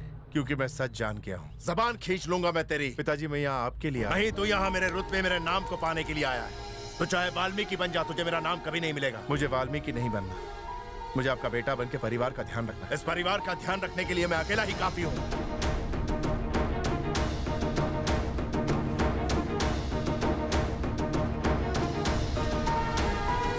तुझे इस दुनिया में जहां जाना है जा, जिससे रिश्ता बनाना है बना ले। अगर मेरे परिवार से जुड़ने की जरा भी कोशिश की तो तेरी खैर नहीं। स्वामी जी, जितने दिन आपने मुझे इस डब्बे में रखा, उतने दिन अगर कोई मुर्गी को रखते तो 10 से 12 बच्चों की अम्मा होती। अपने आप को जादूगर समझते हैं आप? जादूगर ने लुच्चे तुच्चे पाखंडी है। हे राम, ये क्या बक रहे हो? स्वामी जी के बारे में तुम ऐसी बातें कह रहे हो? स्वामी जी, लगता है इन्हें 1 महीने डब्बे में रखना पड़ेगा, तभी ठीक होंगे। मैं 1 महीना घूम लूंगी। 1 महीने क्या घूमने जाओगी? मेरे साथ आ जा, तुझे फ्री में वर्ल्ड टूर करवा देता हूँ। पापा के दिमाग में शॉर्ट सर्किट हो गया है। जिसे आप एलियन समझते हैं, वो पूजा के अंकल का खोया हुआ बेटा है। पूजा के अंकल का बेटा? लेकिन कभी किसी ने बताया नहीं। फेसबुक पे अपडेट तो किया था। अरे पागल, तो ये बात पहले क्यों नहीं बताई? मैं तो स्पेस रिसर्च सेंटर को फोन करने वाला था। उन्हें शायद मुझ पर तरस आ जाता और वो मुझे अपने साथ ले जाते। आपके धरती लोग से अच्छा है कि मैं एलियन लोक में सेटल हो जाऊं। आज्ञा दीजिए। भगवान ने पहले तो अच्छे लोगों को दुनिया के कोने कोने में बनाया, फिर दुनिया को गोल बनाया, पर मेरे नसीब में ही फटीचर भेज दिया।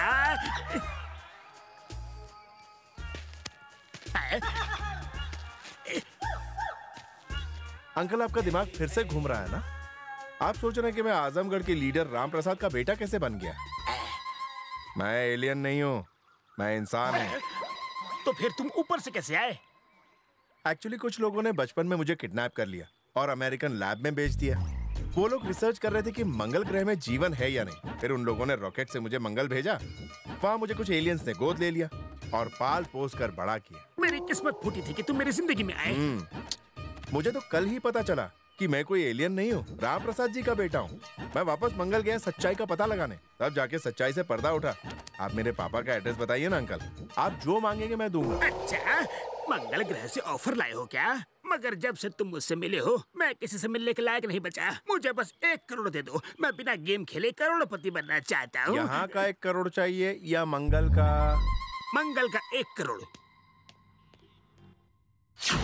वो रूलिंग पार्टी के मिनिस्टर्स के बच्चे हैं। आप सब लोग सॉफ्टवेयर इंजीनियर्स हैं, क्यों? तुम लोग अगर कोर्ट गए तो चारों में से किसी एक का ऊपर जाना तय है। बाकी 3 मजबूरी में आके रोध होके हमारे साथ रजिस्टर कर लेंगे, क्यों? तुम सबको सॉफ्टवेयर कंपनियां मोटी सैलरी देती हैं। उन पैसों को अपने बच्चों के लिए बैंक में एफडी में जमा करते हो। अगर तुम ही नहीं रहोगे तो तुम्हारे उन बच्चों का ख्याल कौन रखेगा?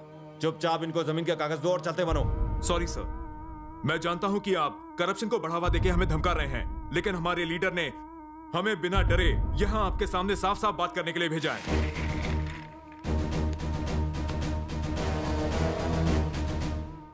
कितनी पढ़ाई की है? क्या तुम तलवार, चाकू, छुरे, गन चलाना जानते हो? ये लोग इन सारे कामों में एकदम उस्ताद हैं। बोलो ना रे।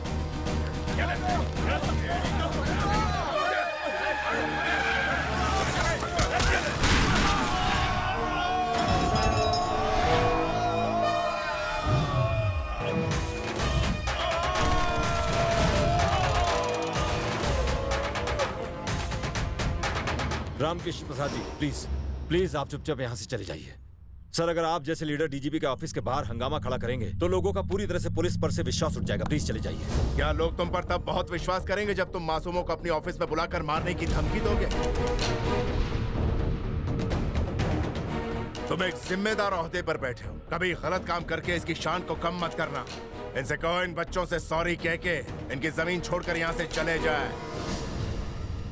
हम इन 2 कौड़ी के लोगों से माफी मांगे जो सैलरी पे जीते हैं। सरकार हम चलाते हैं, लॉ एंड ऑर्डर तुम्हारे हाथ में है। फिर इस बुढ़े के आगे झुकने की क्या?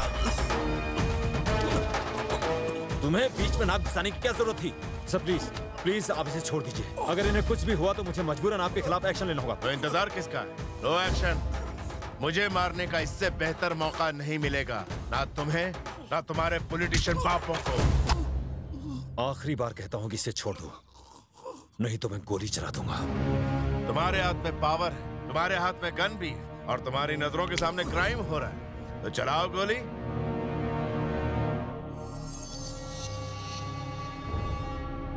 सर मिनिस्टर साहब का फोन है। बोलिए। अरे अपनी गन नीचे करो और उसे और उन सॉफ्टवेयर इंजीनियर्स को बाइज्जत वहाँ से जाने दो, नहीं तो बहुत बड़ी मुसीबत आ जाएगी। रिच जो हो रहा है पूरा शहर स्पाई कैमरे के जरिए लाइव देखा है।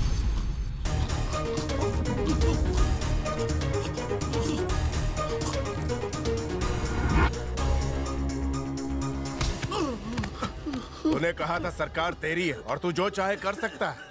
अरे तुझे तो सांस लेने में भी तकलीफ हो रही है। पावर अपनी पोजीशन में नहीं होती, अपने आत्मविश्वास में होती है। सॉफ्टवेयर इंजीनियर्स को जमीन खरीदने का हक नहीं है। सच तो यह है कि इन्हीं की वजह से देश तरक्की करता है, जिनकी वजह से आज हमारे स्टेट को पूरी दुनिया जानती मानती। ऐसे होनहार लोगों को डराते हो।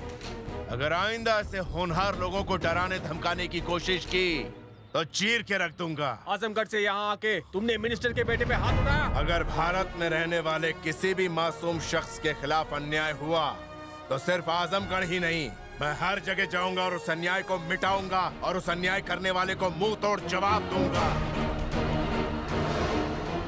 जेल में बैठे उस कैदी से कहो कि मुझे मारने का अच्छा प्लान बना है। मारना चाहता एक शेर को, उस गीदड़ से जाकर कहो एक और कोशिश कर ले।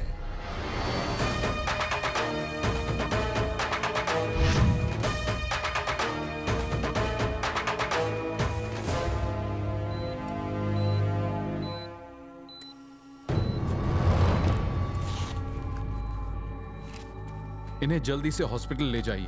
इनकी पल्स रेट तेजी से गिर रही है। अगर इसी तरह चलता रहा तो ये कोमा में भी जा सकते हैं।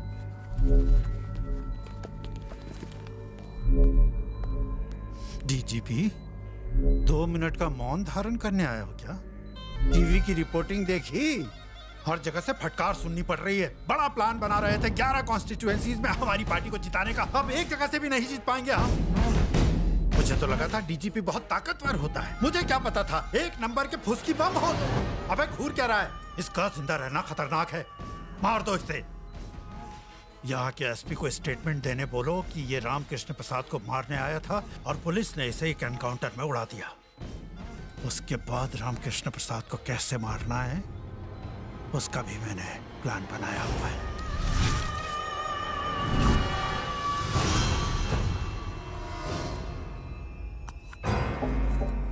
रामकृष्ण प्रसाद को मारना तुम्हारे बस की बात नहीं है। उसे सिर्फ मैं ही मार सकता हूँ। अबे स्ट्रेचर पर लेट कर मारेगा? एक बात सुन लो, उसे मैं नहीं मारूंगा, उसे मारेगा उसी का बेटा। क्या उसका बेटा? अबे चोट लगने से दिमाग फिर गया है क्या? एसपी को फोन करके ये पूछो कि क्या सालों पहले उसके थाने में एक बच्चे के खोने की कंप्लेंट दर्ज हुई थी या नहीं। उसका बेटा अपने परिवार की तलाश में आजमगढ़ जरूर जाएगा। बस एक बार वो वहां की जमीन पर पैर रख ले, मैं बस इतना ही चाहता हूं। उसके बाद कुछ ऐसा करूंगा कि जो लोग उसे भगवान मानते हैं वही उसे हैवान मानकर उससे नफरत करेंगे।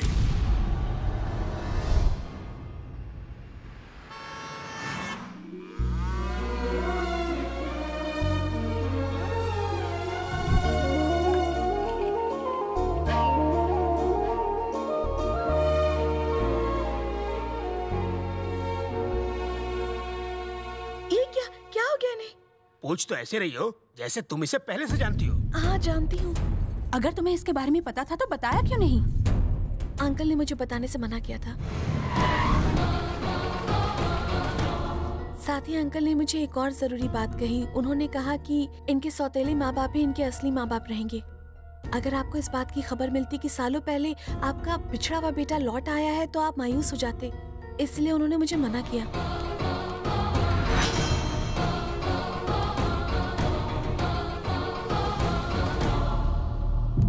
क्या हुआ, तुम रुक क्यों गए? अंदर आओ बेटा। जिंदगी में मेरी सिर्फ 2 इच्छाएं हैं। मैं इस घर में अपने पोते और बेटे को एक साथ देखना चाहती थी। मेरा पोता तो वापस आ गया है। अब तुम इस घर के अंदर आकर मेरी दूसरी इच्छा भी पूरी कर दो।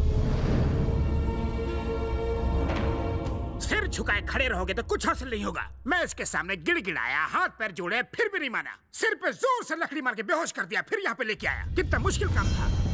अरे इस चक्कर में मेरी 20 लाख की रोलेक्स की घड़ी गुम हो गई। गई तो गई, लेकिन मैं इसे सीधा यहाँ पर लेके आया।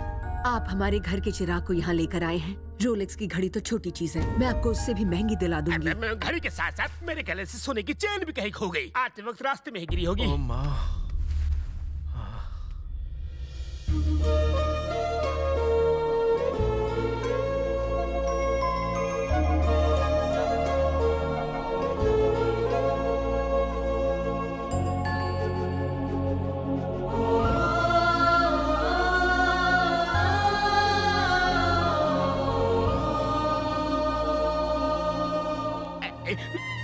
बॉबी तो अड्डा जवाब नहीं। रोलेक्स का प्लान सुपर हिट रहा यार। मैंने मना किया था, फिर भी मुझे यहाँ लेकर क्यों आए? प्लान बदलने से पहले बता तो दिया होता। मैंने तुमसे पूछा तो मुझे यहाँ क्यों लेकर आए हो? प्लान तो तुम्हारा। प्लीज रुक जाओ, तुम ही मेरे अंकल के बेटे हो, ये बात मैं साबित कर सकती हूँ। अब साबित करने से कोई फायदा नहीं। मैं यहाँ एक दोस्त की तरह आया था और दोस्त की हैसियत से जा रहा हूँ। मुझ पर नए रिश्ते थोपने की जरूरत नहीं है। मैं शुरू से अनाथ था और अनाथ ही रहूंगा। बेटा,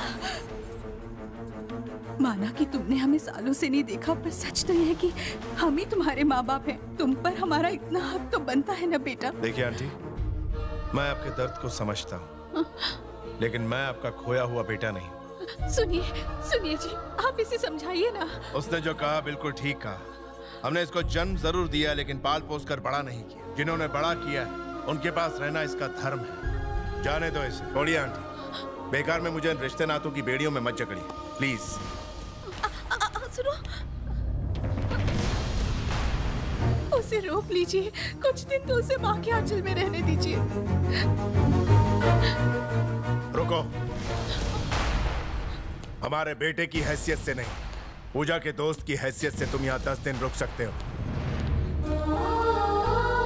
ठीक है, आप मेरे बुजुर्ग हैं, आपकी बात को मैं टालूंगा नहीं। रुक जाता हूँ, लेकिन सिर्फ एक दोस्त की तरह।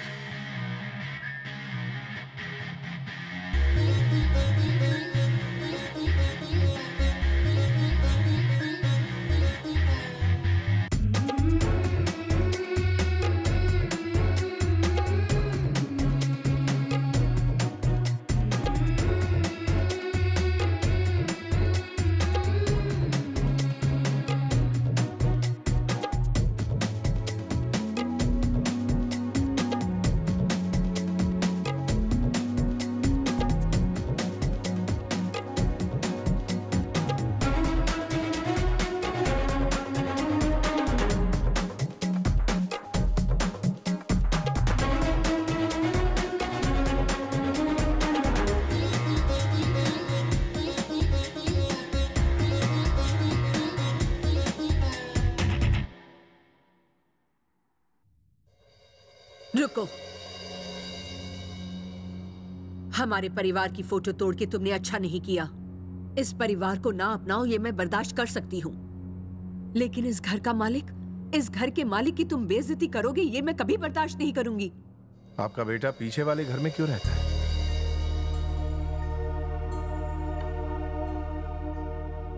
वो मेरा बेटा नहीं है, बल्कि तुम्हारे दादाजी की पहली पत्नी का बेटा है। तुम्हारे दादा ने मन मार के बड़े बुजुर्गों के कहने के बाद मुझसे शादी की थी। जानते हो वो कितने सख्त आदमी थे। वो कभी किसी की भी गलती को अनदेखा नहीं करते थे।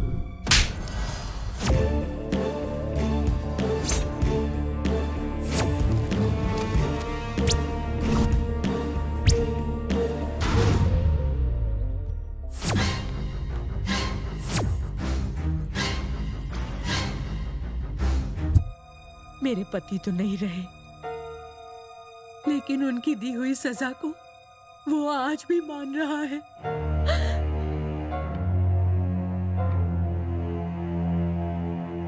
रोलेक्स तो गई।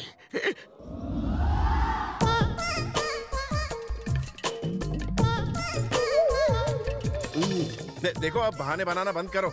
मुझे पैसों की सख्त जरूरत है। आप मुझे देंगे कि नहीं? क्या नहीं है तो फिर मेरे वादे का क्या होगा? मैंने किसी को 1 करोड़ देने का वादा किया है। बॉबी, वो मैं अपने पापा से आपके पैसे की ही डील कर रहा था। पापा से? कौन से पापा? किधर है? वो मेरे स्टेप पापा ऑनलाइन है ना। तुम्हारा मतलब मंगल ग्रह वाले? हाँ वही। अरे अगर वो ऑनलाइन है तो सिर्फ तुम्हें क्यों दिखते हैं, मुझे क्यों नहीं? अच्छा तो ये डाउट है। मंगल से आते ही मैंने सिटी आई हॉस्पिटल में अपनी आंखों का ऑपरेशन कराया था, जिसके बाद आंखों से अल्ट्रावायलेट रेज निकली और एलियंस दिखने लगे। अगर आप उन्हें देखना चाहते हो तो ऑपरेशन करा लो। आंखों में से अल्ट्रावायलेट रेज? कोई शक? इंडिया में इतना एडवांस आई ऑपरेशन होता है क्या? अच्छा, आपको मेरी बात पर विश्वास नहीं? अब मैं आपको और रिक्वेस्ट नहीं करूंगा। मुझे इनके लिए 1 करोड़ रुपए नहीं चाहिए। जाइए आप लोग। बॉबी बॉबी बॉबी, मैंने तुम्हें मंगल ग्रह से पार्किंग करते हुए देखा था। वो तुम्हारे पापा नंबर 2 है, उन्हें रोको। कहीं पैसे दिए बिना चले गए तो? ये ऐसे नहीं जाने वाले। ये दोनों अनशन पर बैठे हुए हैं। ये अनशन पे क्यों बैठे हैं? जबकि बिल तो तुम्हें पास करवाना है। यही रूल है। वो क्यों? भाई 1 करोड़ का इंतजाम 5 मिनट में करना था, समझे कि नहीं? मगर इन्हें 10 करोड़ का छुट्टा नहीं मिला और 5 सेकंड लेट हो गए। अब बोल रहे हैं कि यहाँ की घड़ी स्लो है, ऊपर से कह रहे हैं कि तुम्हारा घर बहुत छोटा है। कहाँ से घुसूं? इसलिए सुरंग खोद के आए। देखो पैसे ले लो, नहीं तो अनशन जारी रहेगा। अब बात मेरे भेजे में घुस गई है। तुम एक काम करो, इनके चारों तरफ एक लक्ष्मण रेखा खींच दो, बाकी सब मैं संभाल लूंगा।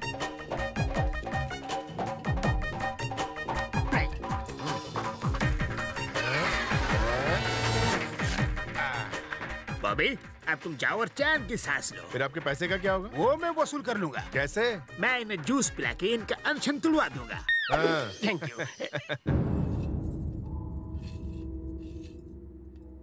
सुनी जी, जैसे जैसे दिन बीतते जा रहे हैं मेरा तो दिल बैठा जा रहा है। उसके जाने का दुख तो आपको भी हो रहा होगा ना? मैंने आज तक आपसे कुछ नहीं मांगा, पर आज मांग रही हूँ। आप मेरे बेटे को मेरे आंचल में ही रहने दीजिए।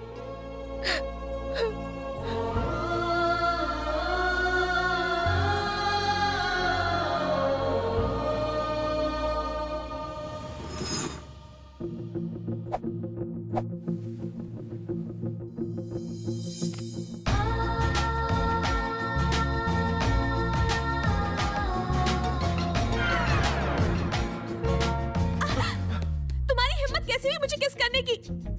अगर किस करने का इतना शौक है तो शादी क्यों नहीं कर लेते मुझसे? मेरी लिपस्टिक खराब हो गई। आगे से मुझे किस किया ना तो मैं भी तुम्हें करूंगी। मैंने ऐसा कुछ भी नहीं किया। आपने तो कुछ नहीं किया, इसीलिए तो उन्होंने किया।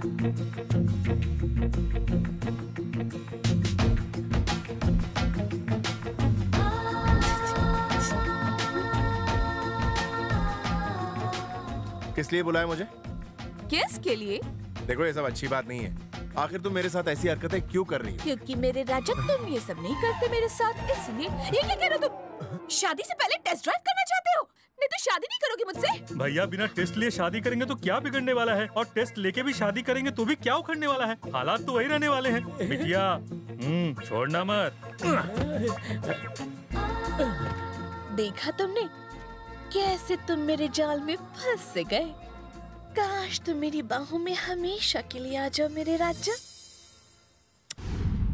कुछ खा लीजिए, नहीं तो पानी पी लीजिए। ये देखिए मिनरल वाटर है, इतने ऊपर से आए हैं। खा लीजिए, नहीं तो दिल्ली पुलिस आएगी तो भाग भी नहीं पाएंगे। तुम यहाँ बैठकर आखिर कर क्या रहे हो? बोरियां लादने के लिए ट्रैक्टर आने वाला है। अरे ट्रैक्टर तो क्या, यहाँ पे साइकिल भी नहीं आने दूंगा। आखिर क्यों नहीं आने दोगे? अगर ट्रैक्टर यहाँ आएगा तो इनकी जुताई बुआई हो जाएगी।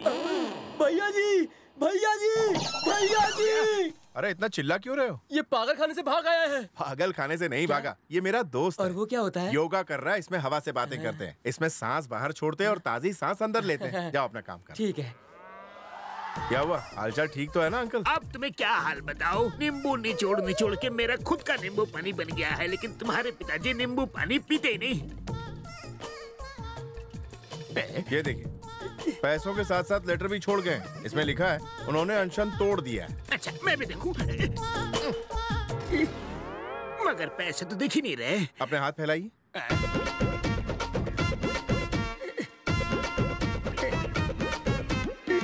एक्चुअली वो 50-50 लाख के 3 बंडल छोड़ गए, जिसमें से 50 लाख आपकी टिप है। आपने उन्हें नींबू पानी पिलाया ना, अब नाराज नहीं होना। लेकिन ये बताओ, मुझे पैसे दिख क्यों नहीं रहे? जब आपको पैसे देने वाले ही नहीं दिखाई दे रहे तो पैसे कहाँ से दिखाई देंगे? अरे ये सब छोड़ो, मुझे बस पैसे देखने हैं। मुझे भी उस हॉस्पिटल का एड्रेस दे दो जहाँ तुमने अपनी आंखों का ऑपरेशन करवाया था।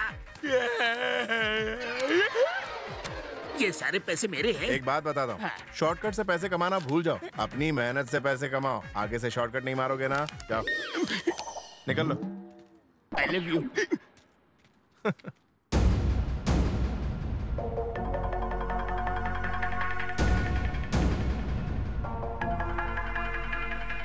तुम्हें यहाँ से जाना होगा। तुम्हारे साथ कुछ दिन क्या बिताए सबको तुमसे लगाव हो गया। यह इस परिवार और मेरे इलाके के लिए बहुत खतरनाक है। जैसे आए थे वैसे ही चले जाओ। अपनी जिंदगी में एक तो अच्छा काम करते जाओ।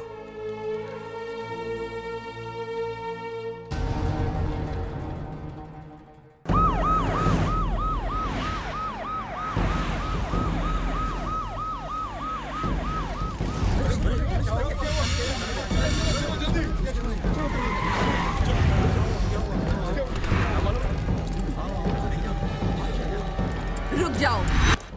इतनी पुलिस को यहाँ लाने की हिम्मत कैसे हुई तुम्हारी? हम एक मर्डर की जांच करने आए हैं। तुम मर्डर की इन्वेस्टिगेशन के लिए इस मंदिर में आए हो? निकल जाओ यहाँ से।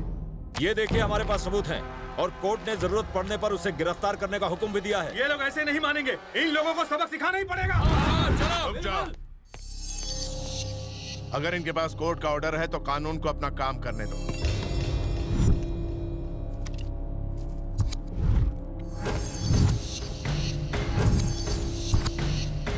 हमें तुम्हारी उंगलियों के निशान जांचने हैं। यहाँ आके उंगलियों के निशान दो।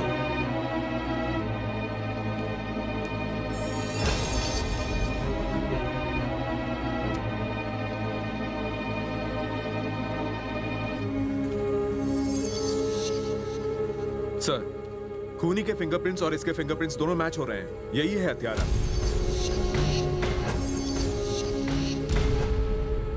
20 साल पहले हरिश्चंद्र प्रसाद की ठीक यहीं पर हत्या कर दी गई थी। उन्हें मारने के लिए इस देसी कट्टे का इस्तेमाल हुआ था। खूनी का पता लगाने के लिए परिवार में हर किसी की उंगली का निशान लिया गया था।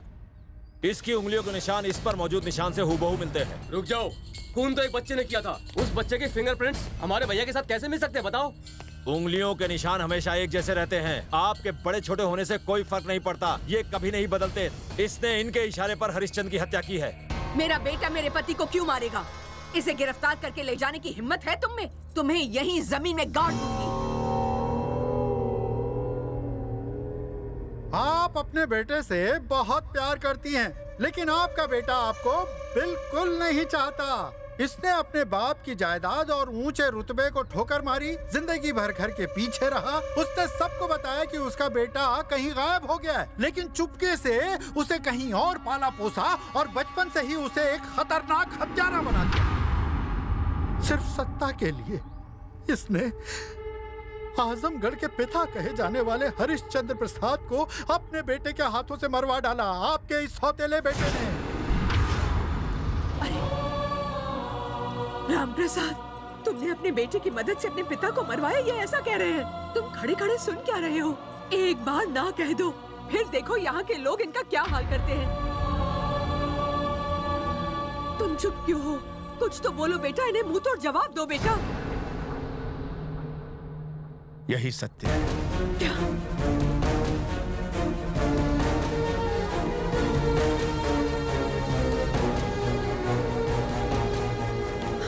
छूना मत छूना मुझे। तुमने तो उनका पिंडदान किया था, अब कहते हो तुम्ही ने उनकी हत्या करवाई। आज तो बेटा तुमने उनकी आत्मा की भी हत्या कर दी।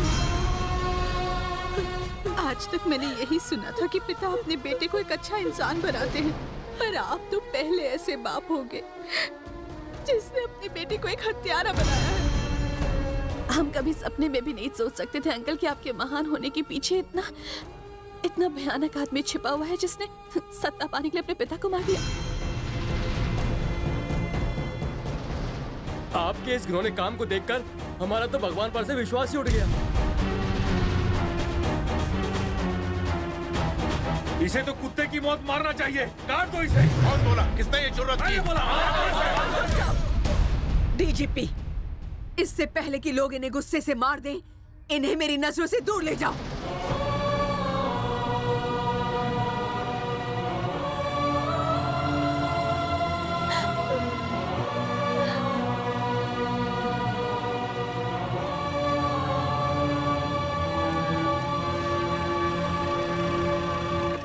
हाथ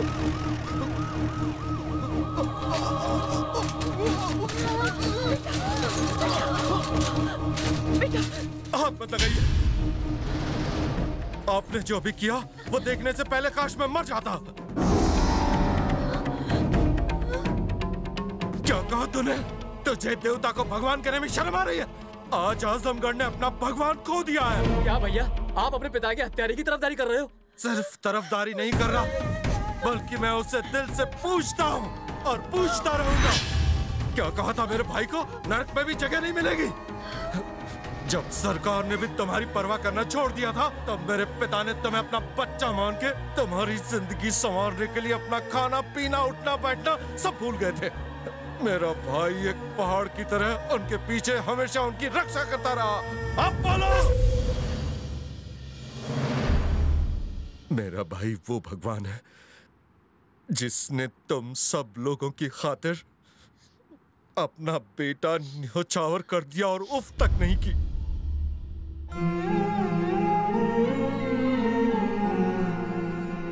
अरे पगली, भाई ने कभी किसी को धोखा नहीं दिया। वो तो हमेशा हमारे लिए जिंदा रहा और आगे भी रहेगा। उन्होंने कभी तुम्हारी खुशी में कोई कमी होने दी? तुम्हें कभी एहसास हुआ कि तुम अनाथ हो?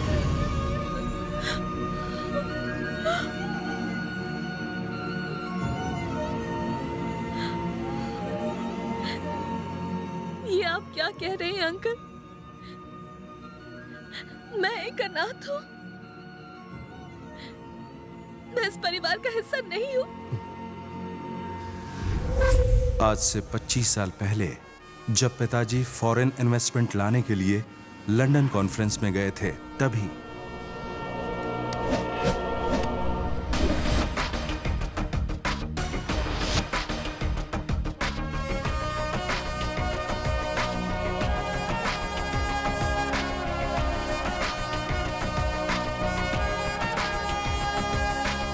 This is what we can do for you. Please set up your steel plant in Australia. Thank you. Thank you mister Peterson. Australia की प्रेजेंटेशन तो बहुत अच्छी थी। अब हमारे अगले प्रेजेंटर हैं इंडिया से मिस्टर हरिश्चंद्र प्रसाद।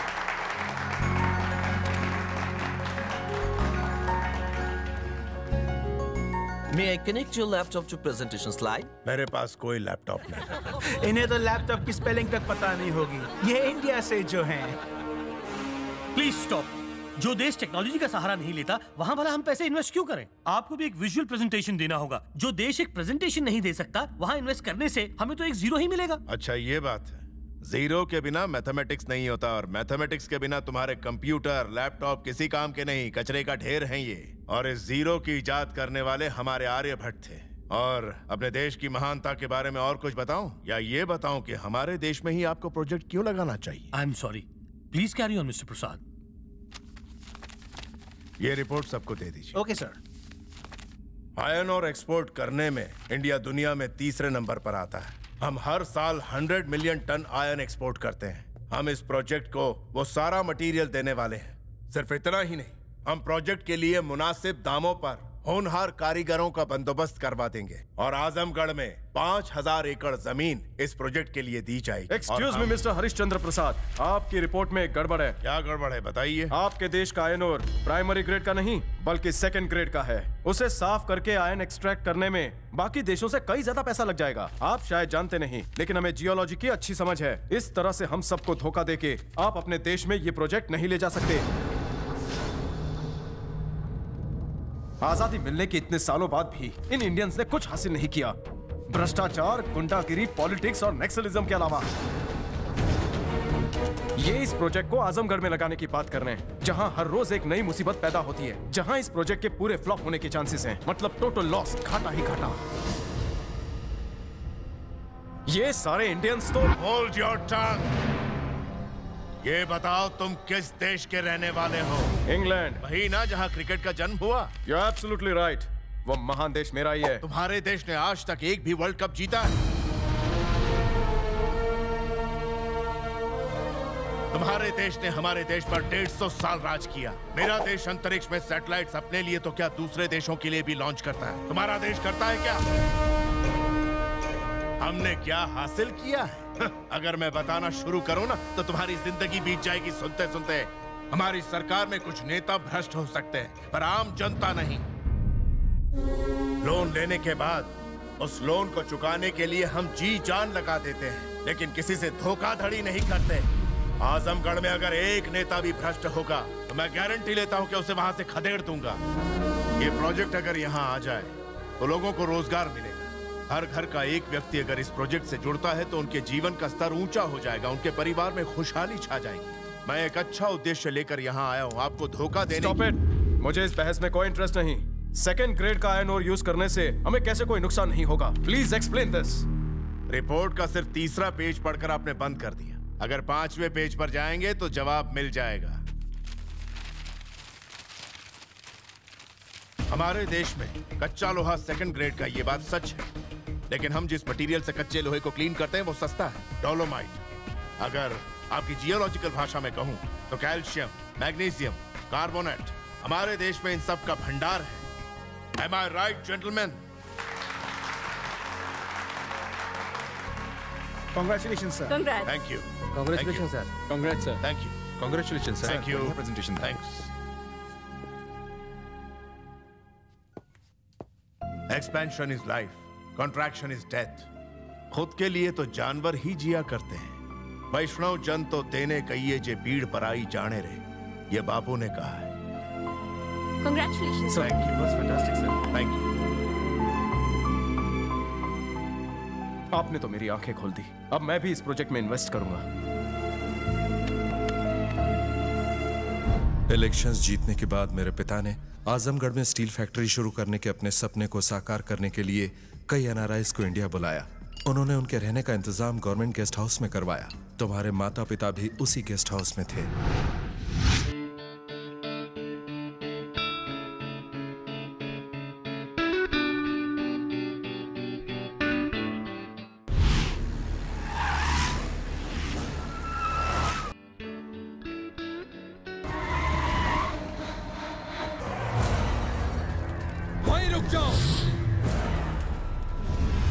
यहाँ फॉरेन डेलीगेट्स आए हुए हैं। यहाँ कोई बदमाशी करने की सोचना भी मत। अगर किसी ने चालाकी करने की कोशिश की तो यहाँ लाशें बिछा दूंगा। यहाँ पर प्रोजेक्ट शुरू होगा तो लोगों को रोजगार मिलेगा। तुम्हें तो खुश होना चाहिए। फिर क्या प्रॉब्लम है? प्रॉब्लम तो तुझे होगी जब मेरा भाई तेरी बीवी को उठा लेगा। क्या कर रहा है? दूर हट! अबे मैंने इस माल को छुआ तो तुझे इतना गुस्सा क्यों आया? ये मेरी पत्नी है। पत्नी है? शादी को कितना वक्त हो गया है रे? 7 साल। 7 साल पुरानी पत्नी को छुआ तो सूट पहने बाबू को गुस्सा आ गया। और तुम लोग उस जमीन पर कब्जा करके फैक्ट्री खोलने का सोच रहे हो जिस पे पिछले 25 सालों से हमने राज किया है। सोच मुझे कितना गुस्सा आ रहा होगा। हम सभी लोग यहाँ पर हरिश्चंद्र जी के कहने पर आए हैं। अगर हम में से किसी को कुछ भी हुआ तो तुम में से कोई नहीं बचेगा। उस बुढ़े पे बड़ा भरोसा है तेरे को?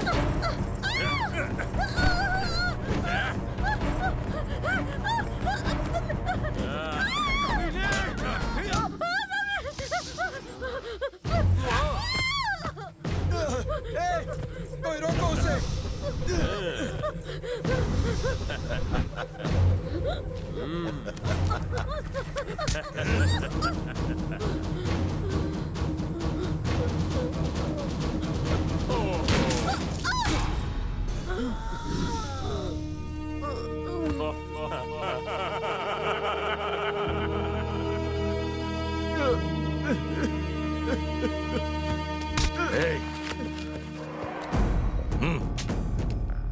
डीएसपी, देखा ना तूने कितनी पावर है मेरे लोगों में, कितनी आसानी से मार दिया हमने तेरे फॉरेन डेलीगेट्स को। ये लोग रूलिंग पार्टी के एमएलए की जमीन पर फैक्ट्री बनाने का सपना देख रहे हैं। तूने देखा ना यहाँ अभी क्या ड्रामा हुआ? जा जाके ये उस बूढ़े को बता दे। और ये पकड़, इन पेपर्स पर उस बुड्ढे की साइन लेकर आना। इसमें लिखा है कि ये लोग यहाँ इन्वेस्ट नहीं करना चाहते। ये लैंड सरकारी नहीं है, ये प्राइवेट लैंड है। बिल्कुल देर मत करना। 30 मिनट बाद एक एक करके सबकी लाशें यहां गिरा दूंगा। जा, जल्दी जा।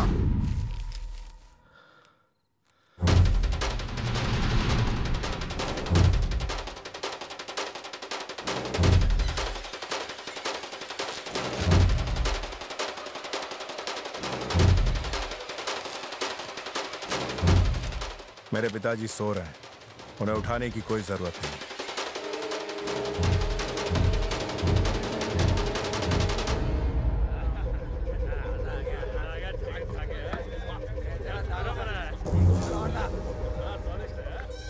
भाई 1 घंटा पूरा हो गया और इंतजार नहीं होता। चलो कुछ धमाका किया जाए। ये लोग की तो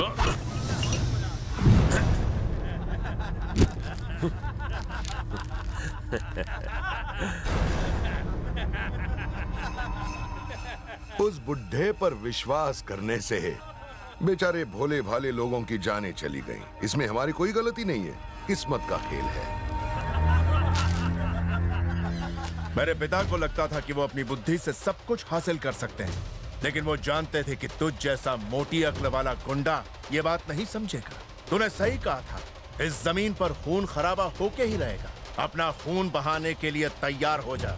अगर तू यहाँ से जिंदा बच के गया तो तू जहाँ चाहेगा मैं खुशी खुशी साइन कर दूंगा।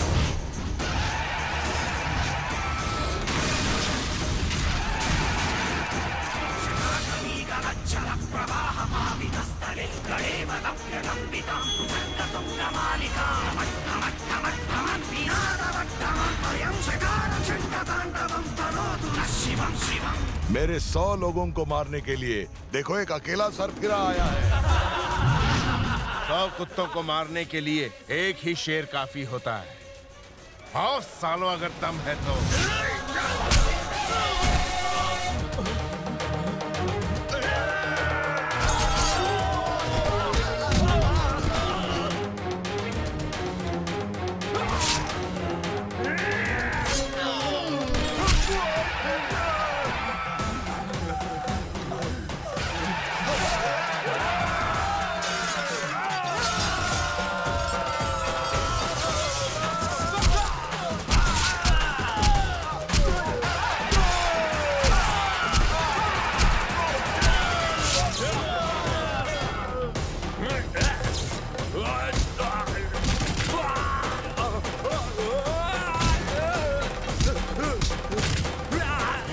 छोड़ दो उसे, मैं भीख मांगता हूँ, हाथ जोड़ता हूँ, उसे छोड़ दो। दुनिया में इसके सिवा मेरा कोई नहीं। माफ कर दो इसे, मेरे भाई को माफ कर दो प्लीज। आप बोलो तो यहाँ से दूर चले जाएंगे हम।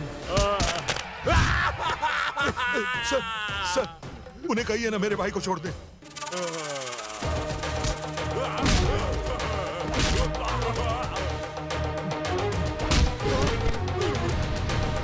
मैं अपनी गलती मानता हूँ, छोड़ दीजिए इसे। इसे छोड़ना मत सर, इस हत्यारे ने इस मासूम बच्ची को अनाथ बनाया है। शर्म और लज्जा, नीति नियम, दया और धर्म, जिसके अंदर ये गुण नहीं होते उसे मैं तो क्या धरती माँ भी स्वीकार नहीं करती। तेरे खून से इस धरती को लाल करने की कसम खाई है मैंने।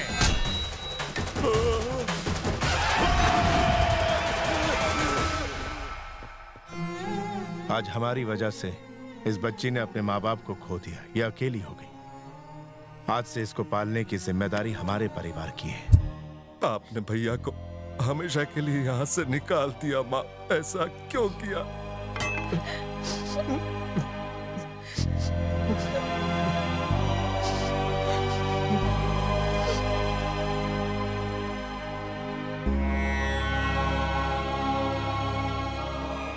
मुझसे गलती हो गई,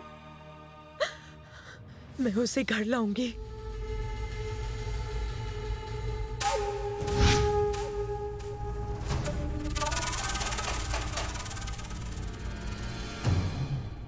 आजमगढ़े गुंडे के नाम से थर थर कांपता था, तुमने उसका नाम उखाड़ के फेंक दिया। मैं तुम्हारी आंखों में मौत का खौफ देखना चाहता हूं। तू यही सोच रहा है ना कि मैं तुम बाप बेटे को कैसे मारूंगा? तेरे शरीर में इतनी गोलियां दागूंगा कि शरीर गोलियों का ढेर दिखाई देगा। तू मरते मरते डर से चिल्लाएगा और वो सुनते ही लोगों के मन में नागेंद्र का डर फिर से फैल जाएगा। गली गली बच्चा बच्चा चिल्लाएगा, अरे जल्दी से सो जाओ, नागेंद्र भाई आया है। सिर्फ आजमगढ़ को ही नहीं, पूरे राज्य को मेरे खौफ से डराऊंगा।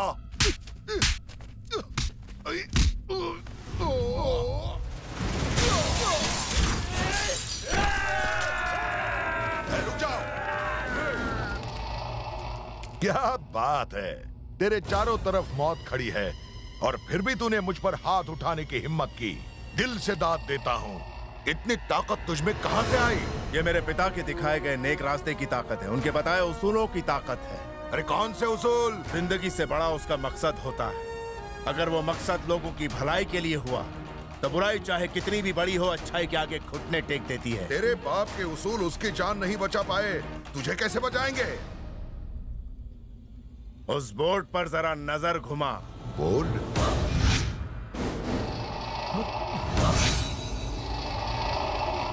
3 मिनट बाद इस साइट पर एक के बाद एक धमाके होने वाले हैं। जिंदगी से प्यार है तो यहां से भाग निकलो।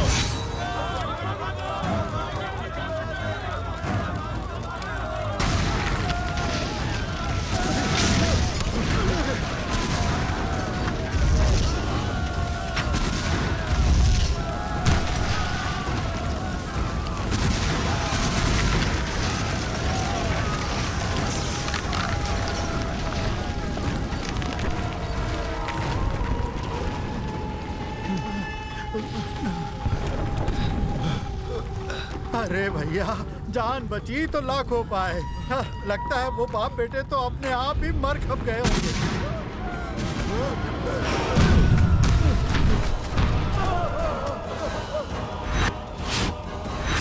जो खौफ तू मेरी आंखों में देखना चाहता था, मैं तेरी आंखों में देख रहा हूं। इसका मतलब तेरा टाइम अब पूरा हो चुका है। जितने भी पुलिस वाले यहां से चले जाएं। मेरी तुम लोगों से कोई दुश्मनी नहीं है। मैं नहीं चाहता तुम्हारे बच्चे अनाथ हों। इन लोगों से डरने की कोई जरूरत नहीं है। निकलो यहाँ से। यहाँ से कोई भी हटा तो उसे सस्पेंड कर दूंगा। ये जिंदा रहेंगे तो ही तो सस्पेंड करोगे। चलो यहाँ से। चलो। अरे तुम सब कहाँ जा रहे हो? अरे सुनो, क्या रे तुम पुलिस वाले? इसीलिए हम पॉलिटिशियंस पुलिस से ज्यादा गुंडों पर भरोसा करना ज्यादा फायदेमंद समझते हैं। काट डालो इसको।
तेरे आगे सारा राज्य थर थर कांपेगा। तो मेरी आंखों में खौफ देखना चाहता था, मेरे शरीर को गोलियों से छलनी करना चाहता था।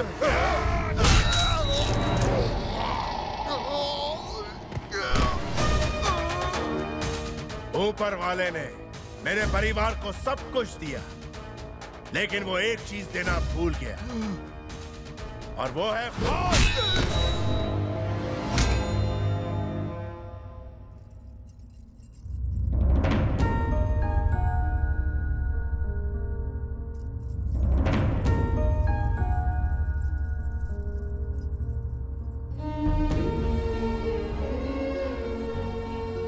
भले इसने ये काम अनजाने में किया हो, लेकिन अपराध अपराध है।